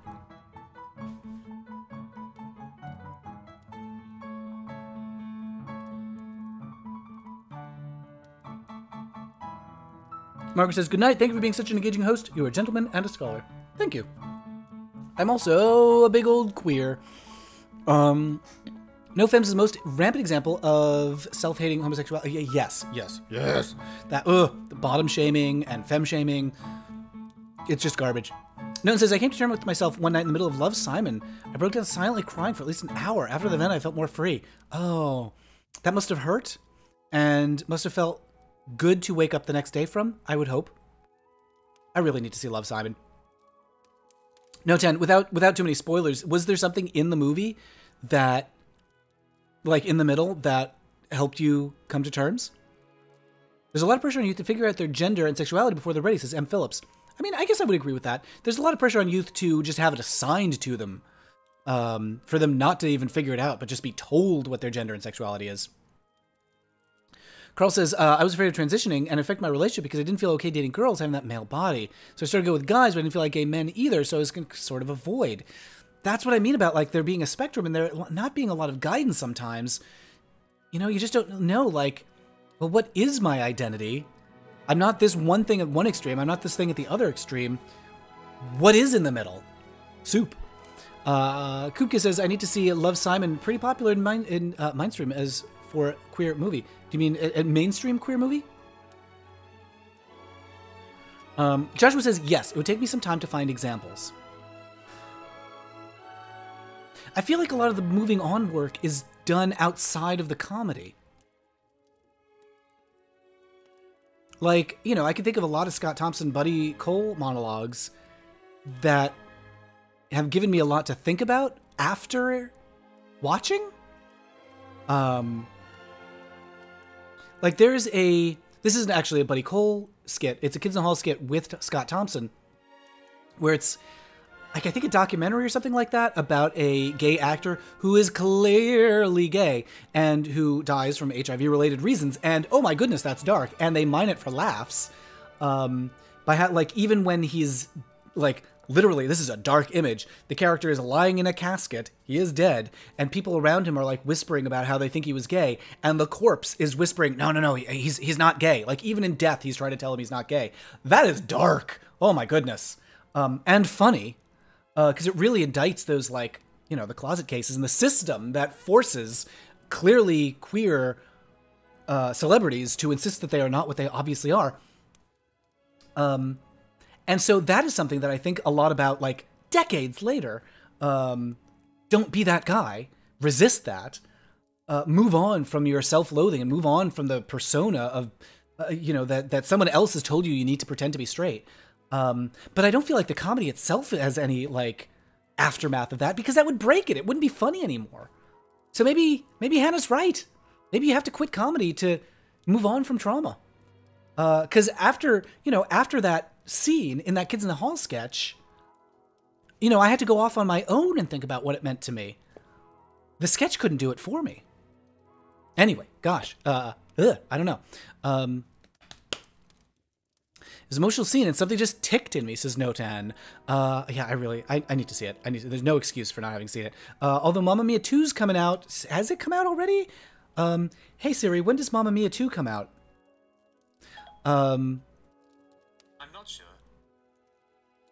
Siri is useless. I'm not sure. I bet you $1 million if I ask Google, when does Mamma Mia 2 come out? Here we go. Yep. Of America, July 20th. So it already came out. Yeah. Blah, blah, blah, blah, blah. So, I mean, why was I talking about that? Oh, I haven't seen Love Simon. There's no excuse. I haven't seen Mamma Mia 2. There's no excuse. I should go see Mamma Mia 2. I just watched the first one again. Oh, it's such a pleasure. Anyway, John DeLucia says, the biggest homophobic people usually have the biggest skeletons in their closet. Well, they do have skeletons in their closet. I don't think it's always that they're gay. Sometimes it is. Not always. Often it's that they've got something bad that they're dealing with. And being gay is something good.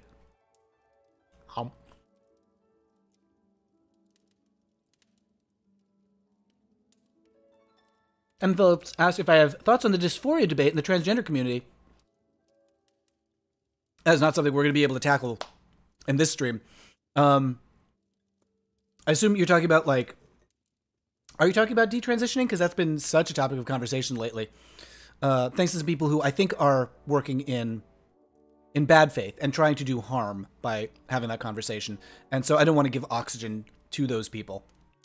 ZDAX says, the IT crowd has transphobic jokes, was sad and hurtful, despite a very funny show. That hurts so much. I love that show. And then there's that episode. That episode that wrecks it. It ruins it. I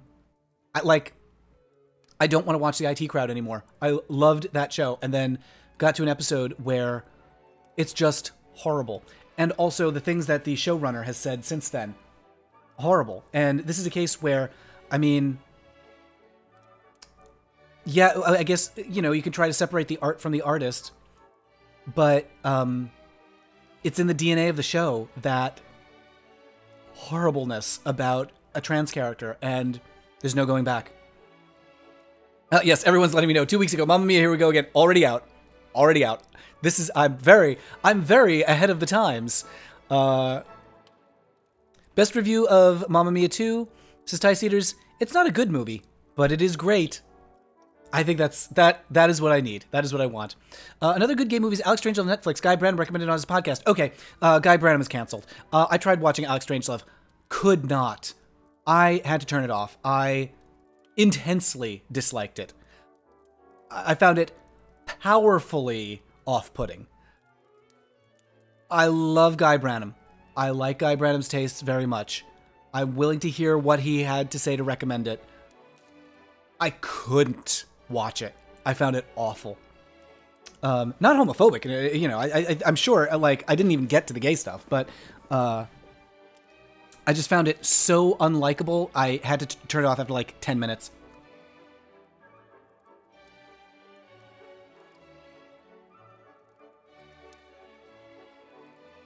Crow says, "Oh dear, I'm sorry, Krylo." Crow says, "I related more to Alex Strangelove than Love Simon." I'm sorry. After I like just shit on your movie, here's the thing that I disliked about it is the way that the characters talk was such a vague gray cloud of character. Every character was the same character. They said the same kinds of things. You couldn't tell them apart from their dialogue. And they were so impressed with their cleverness without actually being clever. So that's why I had to turn it off. I just found everything... I found the characters so without character. So, sorry, Alex Strangelove.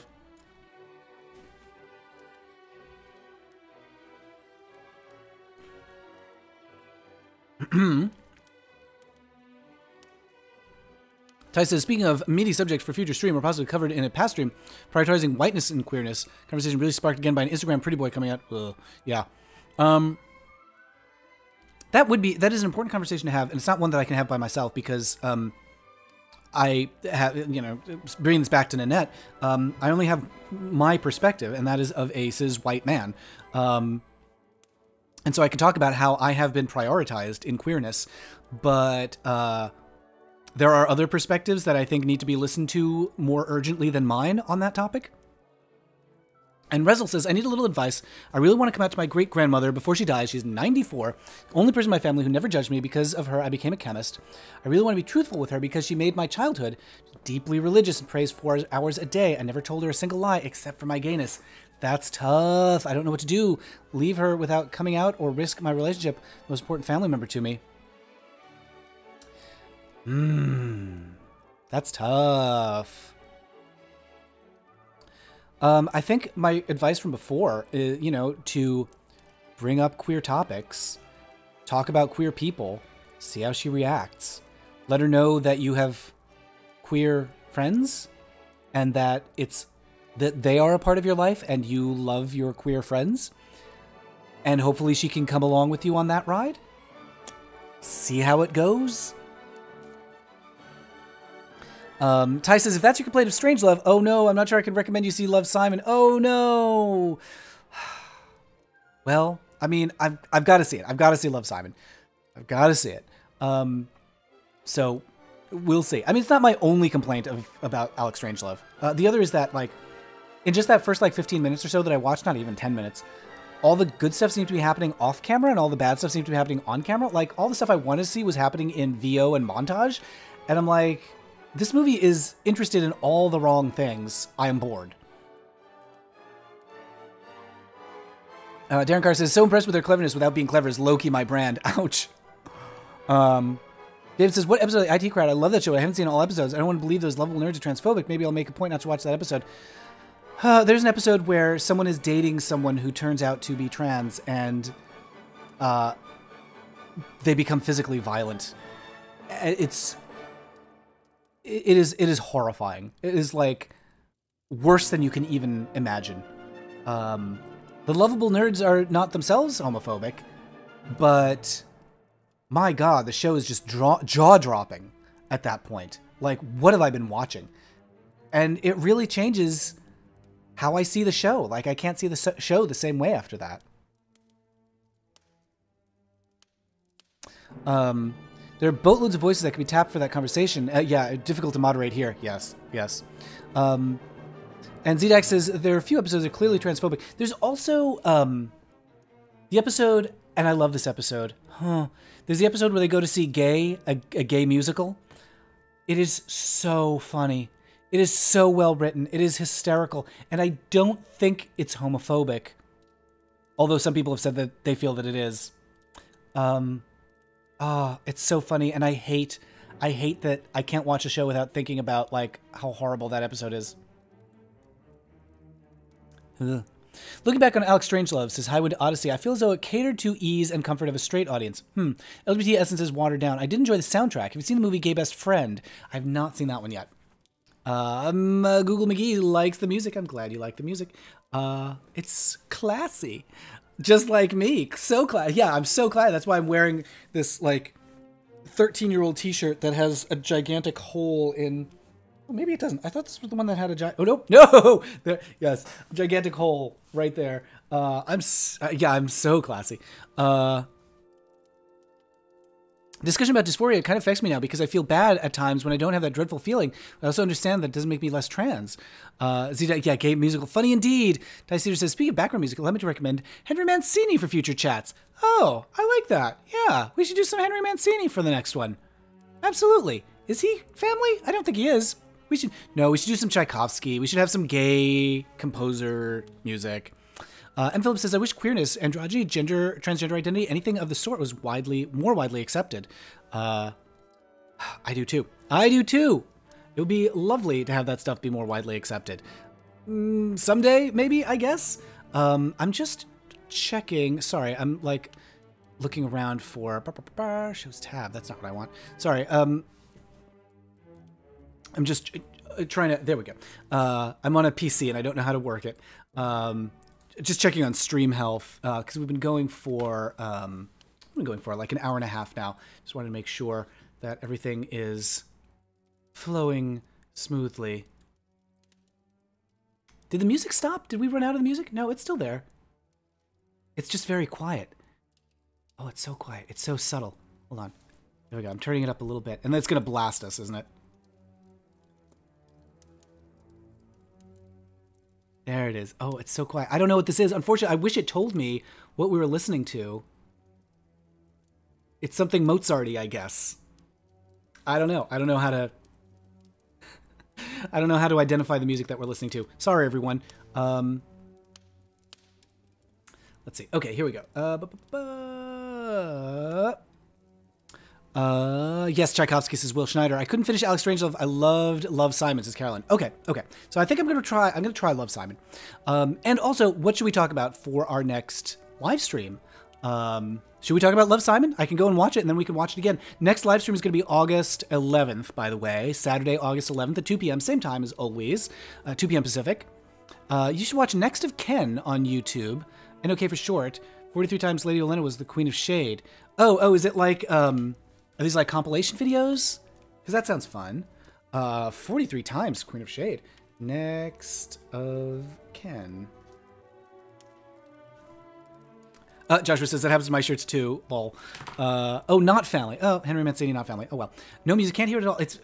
It's gonna get loud. I can hear it now. It's the, I don't know the names of anything. It's the one that goes da da da da da da da da da da da da da da. Whatever that one is.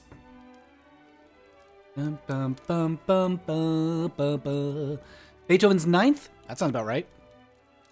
Which means it'll explode soon. Yeah, I know it gets intense. Here it comes. Yeah, here it comes. It's getting... Oh, Ode to Joy! That's what it is. I've seen the gay musical and found it hilarious. Wait, what's the gay musical? Oh, yes, the gay musical episode. Physically violent trans man is disgusting. It seems completely out of place on that show. I know! It's out of nowhere. It's horrible. And you're like, oh, God, what's happened? Ugh. Carolyn says... Ooh, oh, okay, here we go. Now it's getting there. It is a lovely song, isn't it? Was Mozart family? Was Mozart gay? I'm looking at a bust of him right now. He does not look like a gay man to me with that frown, that scowl, but who knows? Carolyn says, what's the book that most profoundly affected you? Please answer and I will run out to all the closed bookstores this instant. It's 12 p.m. here. Wait, this is the EU anthem? The EU anthem? This is the European Union's anthem? Is Ode to Joy? I mean, sure, that sounds great. Salvatore says, hello, just joined the live video. Hello, Salvatore. 12 a.m. Yes, it's midnight where you are, Carolyn. You're in Ireland, I think you said?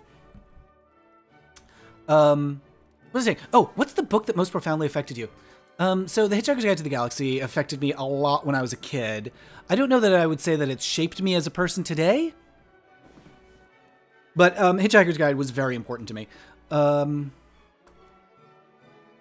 That's a great question. Neverwhere? and Stardust are two Neil Gaiman books that touched me in a way that it gave me an appreciation for my feeling of... I'm not sure exactly how to express this. I don't know if I know a word in English. There's probably tons of them in German. But the feeling of appreciating mystery, enjoying the feeling of not knowing. Is there a word for that? Oh, this guy's singing about it now. Internet suggests Beethoven may have been gay. Okay. Yeah. What is the word for that feeling? Of not knowing and liking that you don't know? Anticipation, says Kalpst... oh, gosh, I'm sorry. I don't know how to pronounce your name. Kalpsatoma. Anticipation. I think that gets close, but isn't quite it.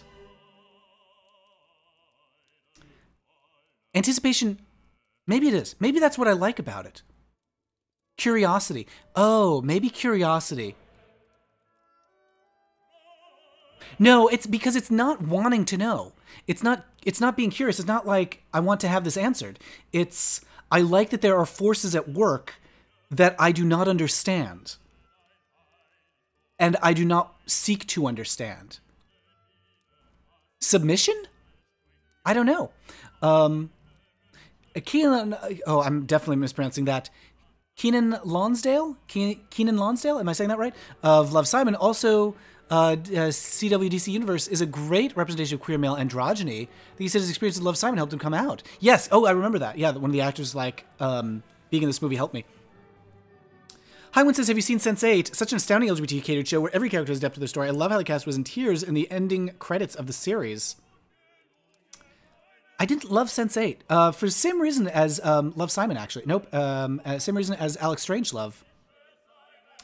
I didn't feel any differentiation between the characters. And also, I watched the pilot, and I did not feel any forward momentum. Well, and I did not feel curiosity. I didn't want to know any more about it. I didn't feel as though I wanted more of that show. Also, I definitely remember there being moments in the pilot of Sense8 where it was something very serious was happening. I was like, this is funny. This is trying to be serious, but I think it's just funny. Like, it's trying so hard to be serious, and it looks so ridiculous that I'm just laughing at it. So whatever it is that Sense8 was trying to get across to me, I wasn't getting it. Oh, Zdax says Sense8 is boring to me. Never got past the first episode. Yeah, and Richard Braxton loves Sense8. So there's definitely something there that I'm just not seeing. Orange says, Hitchhikers was amazing. I've just finished reading Neverwhere. I really like Neil Gaiman's retelling of the Norse myths. Yeah, it's really good. His Norse myths books. It's on the bookshelf behind me back there. Probably a long word in German. Wonder. Oh, Nicholas, I think you've got it. I think you found it. You found the word. Wonder. Yeah. That's the feeling. Those books really... Because I was a bit of a know-it-all for most of my life, and those books really helped me understand how nice it is not to know something sometimes. Not always, but to just marvel in the wonder of something that you don't understand. Notre Dame de Paris, says Rezel the Fallen. Notre Dame de Paris, original musical 1999, shaped me. I was shown it in French class in high school. All the guys in my class were uninterested. I watched it fervently. Signs of the gay in me, I guess. I'm not sure I know that one. Wait, we're not talking about the Hunchback. Like the Disney's Hunchback. We're talking about something else? Notre Dame de Paris, original musical? I don't know what that is. Sense8 is its own very unique thing. It's never all that serious, even when it's incredibly serious. Maybe I just couldn't tell when it was trying to not be serious. I just thought it was like Sam the Eagle trying to be completely dignified when it was just like, Feeling of belonging to something greater than yourself. Yeah. I mean, I don't know if it was belonging to something, but of witnessing something. Because I don't often feel like, oh, I belong to something great. Like I'm a part of something that is greater. Maybe. The belonging isn't a crucial component for me with that feeling. emotionally for me. It's not that I need to belong to something greater than myself. It's that I want to appreciate it, which I think wonder gets to. You know, going into a cathedral or going into a forest or looking up at the stars. Like, I don't feel like I belong to the cathedral. I don't belong to the forest. I don't belong to the religion. I don't belong to the... Well, I guess I belong to the cosmos. But I don't feel like I need to be like, oh, I'm part of this thing. As much as, oh, I'm just here. I can see this thing. That's all I need. Oh, Gestalt! Oh, that might be it. Hey, Siri, what's the definition of Gestalt? Gestalt me. Oops, I shut him up by accident. Hey, Siri, what's the definition of Gestalt? Gestalt means an organized whole that is perceived as more than the sum of its parts.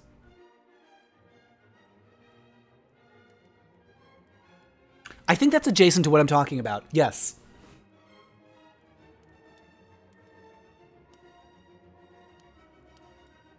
Yes. Yes. Emotionally, it's not what I'm feeling, but it is a component. It is the thing that gives me that feeling of wonder. I guess I wonder at Gestalt.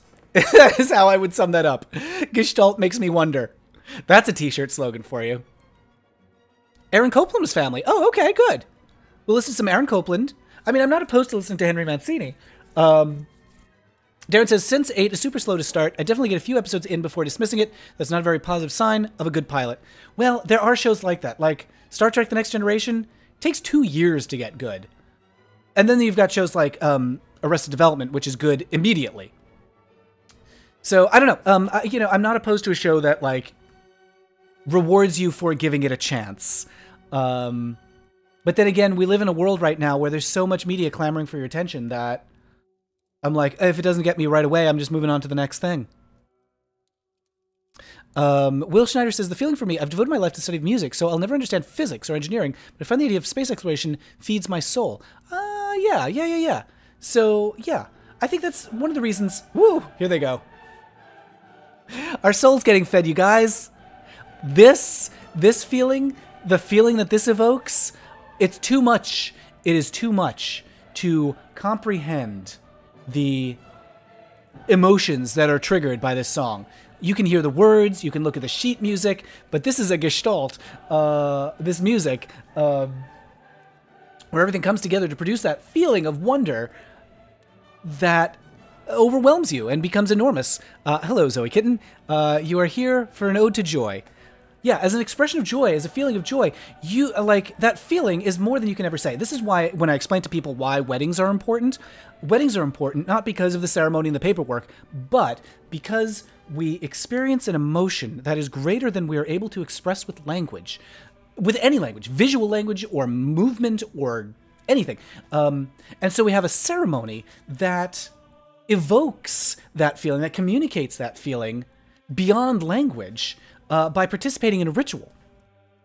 The ritual is our only way of communicating the depth of feeling like love at a good wedding. There are also bad weddings that fail to do that, but it's not neither here nor there. It's the same thing that you feel when you look up the stars and you can't express like the enormity of the cosmos. Like you could see this like wash of sparkles, but nothing you can look at can describe how much space there is. In the same way, this song, Ode to Joy, will wash over you, and nothing you can say, no work that you can do is going to evoke joy accurately, evoke joy as completely as the feeling itself. And so we have creative works like Ode to Joy that dance around the feeling. It's the what's the poem? I think it's a Winnie the Pooh poem, or at least an A. Milne poem about it's something like the secret sits in the middle. No. It's we dance around in a ring and suppose, but the secret sits in the middle and knows. So we dance around it with songs like Ode to Joy, but that feeling of joy is sitting in the middle, and it just is that feeling. Anyway, blah. You like the mystique of it, says Joshua Hamilton. Yeah. Oh, and Bernstein was. Wait. Leonard Bernstein? That's his name, right? Leonard. Am I thinking of a different Bernstein? Too many Bernsteins. I'd like to say we as LGBT people are a miraculous species of humanity. Yes, they survived the flow of time throughout the centuries, and that is amazing through an evolutionary stance. Yes. I don't think of us as like genetically different from straight people, but I mean, maybe we are. Who knows? We're a phenotype. We're not a different physical species, but culturally, we have managed to endure, and there's been so much that's been lost, but we've excavated and reclaimed what we can, and we have built an empire for ourselves. Wrestle says, it's scary how on a quantum level, everything is chance. If using normal calculations, you can count a chance if you're going through walls and stuff. Well, sure. You can only count on probability. That, those are rules for life. Carl says, love this in musical school, love it now. The song is amazing. It really is. It really is. In respect to separating the creator from the work, how do you reconcile someone like Jeffrey Tambor, whose labor to create a misrepresentation of trans women, it is sexually mistreated... it's labor to create a representation of trans women, it is sexually mistreated women. That's tough. It's really tough. Sometimes we have the luxury of separating the artist from the art and discovering, oh, it's not very good after all. Woody Allen. People are like, oh, what can we do? I can't lose my precious Woody Allen movies. Well, here's the secret. Woody Allen movies aren't really that good. Hannah talks about this in Nanette. Separate the art from the artist. Picasso stuff, it's fine. You don't need it. You have to, you feel like, you have to love Picasso because Cubism. But you know what? There's other people who are doing it. Woody Allen, there's other people who are making good movies. You don't need Woody Allen movies to have a culture. And the same with Jeffrey Tambor. Transparent, good show. You don't need it for there to be trans people doing great work. That having been said, I can't think of any other representation of a trans woman that has reached as many people and done as much good. And so I don't know what to do about that. There is other stuff. There's other work out there. You look at I'm trying to think of some examples. The Wachowskis, for example, putting queer work out into the world that a lot of people are seeing. And it is not for me, but I know that it is received as being very, very good by a lot of people. Let's see. I wouldn't say miraculous species, but yeah, we make up for not being as many. Yes, make up for not making as many babies. Ty says, stories of compassionate marriage in the past could be massaged into a possible topic. Maybe not by itself. Interesting facet of past life. Yeah, that is something that we don't talk about a lot. Nicholas says, his work, Transparent, is now soured through the creator of the show, as the daughter of a trans woman who created something to misrepresent her mappa, as she calls her. Ty says, Leonard Bernstein, this quotation comes from a letter from his wife. You are homosexual and may never change. You don't admit to the possibility of double life, but if your peace of mind, your health, your whole nervous system depend on a certain sexual pattern, what can you do? What indeed?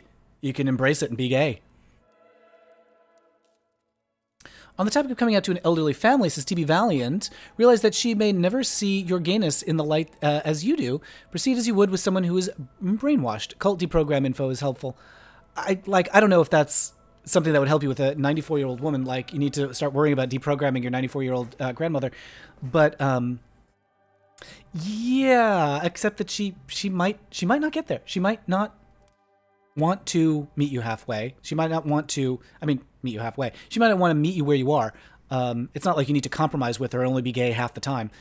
Yeah, be prepared for it just not to work. Not for her not to want to make it work. Rezel says, I watched ASAP Science video on the gay gene. Studies now suggest that homosexuality is linked with epigenetics. Mother turns a child gay in the womb, like a queen ant turns ants into workers or soldiers. My understanding, and the ASAP Science boys are very smart, my understanding of the science right now is there are both environmental and psychological elements, and it's a mix of genes and environment. Which would make sense to me, since gender and identity are a spectrum, and it is fluid, that it's a little bit how you're made and a little bit how you live. Of course. Sanisha says, I will say again, Pose is probably the best representation of trans people. Goodness, yes. Forget about Transparent. Go watch Pose. Go watch Laverne Cox. Go, yeah. They're great trans people doing great trans work. Yeah. Quotation makes me infinitely more fascinated with Felicia Bernstein. Yeah. Like, what was she like? Forget about this closet case she was married to. What I believe is that there are jerks in every group of people, but people love calling out the very few bad apples. LGBT just has to shove them down. It's so very few examples they can find. So it's so very few examples they can find. As part of that is just like self-policing your community and being like, no, we're not going to talk that way. Or, no, we're not going to do that. We're not going to use those terms. It's important to do. And it says, I still need to see Pose. No spoilies. I haven't seen it yet either, so please no spoilers. When it comes to shows, the creator is just one person of the many who are responsible for making what it is. It might have the name on it, but it's mostly not their work. ZDAC says, epigenetics is about the physical environment, is part of my degree. And Billy G says, hello from Istanbul. I just discovered your channel only a week ago. Can I express how much I am impressed with the work you're doing? Thank you. Thank you, Billy G. I'm so glad that you like it. Thanks for joining. We are probably going to be wrapping up kind of soon. We've been going for about 2 hours, and boy, are my arms tired. I don't know what that means. We've been going for quite a while, and I'm getting kind of tired. So I'm probably going to need to take a break in a little bit. Are we still on Ode to Joy? I think we are. I mean, I'm not going to cut off Ode to Joy in the middle of it. I'm just checking the timer on this. Yeah, we've been going for an hour and 50 minutes. So we're probably going to be wrapping up, soonish, but not immediately. We're going to let the Ode to Joy be joyful. Captain He says, hello. Well, thank you for joining. BT Dubs, if you're enjoying the live streams, you might also like my podcast, The Sewers of Paris. It's thesewersofparis.com. I talk to queer people about the entertainment that changed their lives. You might also like our podcast, Queens of Adventure, where we have drag queens playing an ongoing D&D quest. And what else? Check out my YouTube series, Culture Cruise, where I talk about LGBTQ themes in TV and movies and books, games, and more. I've got a YouTube series called Weekly Debrief, where I talk about the week's LGBT news. What else? Gosh. I've got an Instagram feed where I post pictures of cute boys. Not just cute boys. Sexy queers having a good time. Although, there have been some challenges to me taking pictures of events lately. So, one of the outlets that I take pictures for is taking a break from running photo galleries. Is that it? Is that the end? Did we get to the end? Is that the ode? Anyway, one of the outlets that was paying me to go out and take pictures is taking a break from photo galleries. So I'm looking for a new outlet that will pay me to go out and take pictures of queer events. So if you guys know anyone who owns a magazine or a website or something like that, and they need a photographer, introduce them to me, because I would like to continue going out to stuff and taking pictures, which I will still do. But it's hard to. When I have to make tough choices sometimes between client, work that clients are paying me to do and work that I just want to do for fun. Anyway. And also, if you're enjoying all this stuff, this is what I was going to say, head over to patreon.com/mattbaum, and you can chip in $1 or more a month and get some rewards, like early access to my YouTube videos without ads. You can get an audiobook of Defining Marriage, the book that I wrote. I would hold it up, but I mailed out my last one because some of my patrons get copies of my book, paperback, physical copies of the book with some cute little buttons. So I send those out to patrons. So if you go to patreon.com/mattbaum, you can help support the work I do. And I don't know, maybe if I reach a certain level of support on Patreon, that will support me going out to queer events and photographing them, because I would love to do more of that. What am I doing? I'm typing the URL to patreon.com/mattbaum. I'm putting it in the chat, so it'll pop up in just a second. Or I guess it'll pop up in the past because there's a delay. Angela Lansbury seems to be creeping up on you. I know she's there. I know what she's up to. Billie Jean says, the way you document the progress in the U.S. has given me hope for the dark corner we were living in on the other side of the world.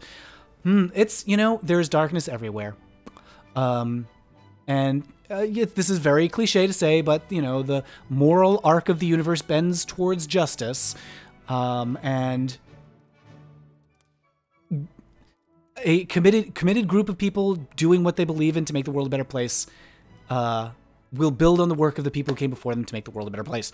But yeah, it is, I know, a dark time, in many parts of the world. So Ken says Normal was also a good trans movie. I'm not sure who was in it, but it did have a good message. Carl says Wachowski's inspired me a lot. I hope you'll be studying filmmaking soon. Love filmmaking, love LGBT stories. Yay, that's great. Yeah, go to film school and make lots of gay films. ZDAX says, I hope the US gets better after primaries. I mean, it can get better. There are a lot of problems with a country going back to before it was even a country. And I still don't feel like, no matter how that election goes in 3 months, there are a lot of problems we need to confront that people don't want to talk about. I wish YouTube made it so you can have reminders for streams like this before they start. You can! Kalpstoma. I'm sorry. I'll never get your name right. Kalpsatoma. Yes, you can get reminders. What you do is, it's a little awkward. You have to go to the video before it starts, and there'll be a little bell there, a little bell icon in the lower left that you can click to get a reminder.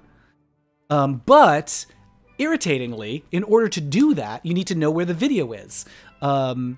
So I think the easiest way to do that is to go to my Sewers of Paris Twitter feed, because I'll have a link there. You can click the link to the YouTube video, and there'll be a little button to set a reminder. It's a lot of steps. It's annoying. But yeah, go to the Sewers of Paris Twitter feed after this video ends. I'm going to tweet out a link to the next one on August 11th, and there will be a little click this button to get a reminder button. Darren says, Vancouver Pride is soon. Maybe you can come up and take pictures there. It is soon, isn't it? Oh, but I think it's also the same day that I was going to do in that stream. Isn't it August 11th? Maybe I'm wrong. I would like to come visit Vancouver again. Salvatore says, I love your channel. Even just listening to you on this live stream and hearing your voice has given me so much support. I can't thank you enough. Oh, well, thank you. I'm glad you're joining, Salvatore. I'm glad you're here. Any chance of us seeing modern culture cruises for any of the great gay content coming out now? Steven Universe. I would love to do one about Steven Universe. That would be a lot of work. It is for sure on my list. But it would just be a lot of work to do it right. So it'll happen. Just don't count on it for this next month. But maybe I'll do Sybil. I didn't know that there was a gay Sybil episode. Yes, the arc is long, but bends towards justice. I think that going to nature is a bit dull, considering we have already transcended it. Oh, what? I recently saw a clip of a disgusting TED Talk where they try to associate pedophilia as being a gender, which is revolting. That can't be real. Oh, I did see that was a thing, and it was a TEDx talk, which is not an official TED Talk, and a lot of times those TEDx talks are just some weirdo managed to bamboozle their way up on stage. So I saw that was a thing. I would not give that any more oxygen than it deserves, which is none. There is a bell next to the subscribe button. YouTube notified me, and I just hit the bell when I subscribed. Okay, I think that'll give you a notification. It's this long, involved process to do these live streams on YouTube. But what was I saying? But the way it works is, when this stream ends, I go to YouTube and I'm like, okay, YouTube, immediately, a minute after the stream ends, I will tell YouTube, okay, YouTube, the next stream is going to be on August 11th. And then YouTube will create a new video, a placeholder for the next, 2 or 3 weeks until that live stream. And if you go to that placeholder, you'll get a thing that has a countdown. It says, next live stream in 15 days, 17 hours. And there you can click the little get a reminder thing. It should be easier. And I'm annoyed that it's not.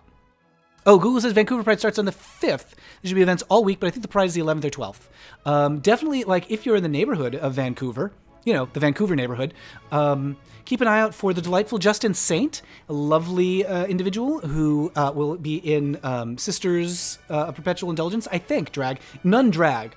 I don't know if he's a sister. With butterflies everywhere. Justin marched in the parade with a similar look last year and is doing an even more elaborate look for this year. So keep an eye out for Justin Saint, who's been a guest on Sewers of Paris podcast. And has he been on the live stream? I don't think he's been on the live stream yet. Yes. Yeah, Ty Cedar says, the arc only bends when we apply force. That is a good way to think about it. Ever thought about doing a blurb on non-Western concepts of sexuality and gender? Polynesian cultures often have a concept of a third gender. At least one isolated island culture considers... So, yeah, I would love to do that. Again, that would take a lot of work to do right, because I definitely don't want to come off as cultural appropriator being like, hello, I'm somebody from outside this culture here to tell you all about it. Really, it should be the people in that culture talking about it. But that stuff does fascinate me. Yes. And I just noticed, this is going back a little bit, because I was not looking at my messages, but James sent me a message suggesting that intrigue was the feeling that I was trying to think of. I think wonder is actually closer to what I'm feeling, but maybe not. I need to think about it. Intrigue, intrigue, intrigue. Intrigue. I can say it as many times as I want. I'm not going to stand it anymore. Yeah, that feeling of like being surrounded by something that you don't understand. I think intrigue still suggests a desire to know more, but maybe not, now that I think about it. To me, when I say I'm intrigued, means I want to study this thing. But I think there are other definitions. Yeah, anyway, thank you for all your suggestions about that word. I think we're going to be wrapping it up kind of soon-ish. Rezel says, you should try, microscopic photography through electronic microscopes. That would be a very different approach than I have taken in the past. Zdex, arouse a curiosity or interest of, fascinate. Yeah, maybe that's it.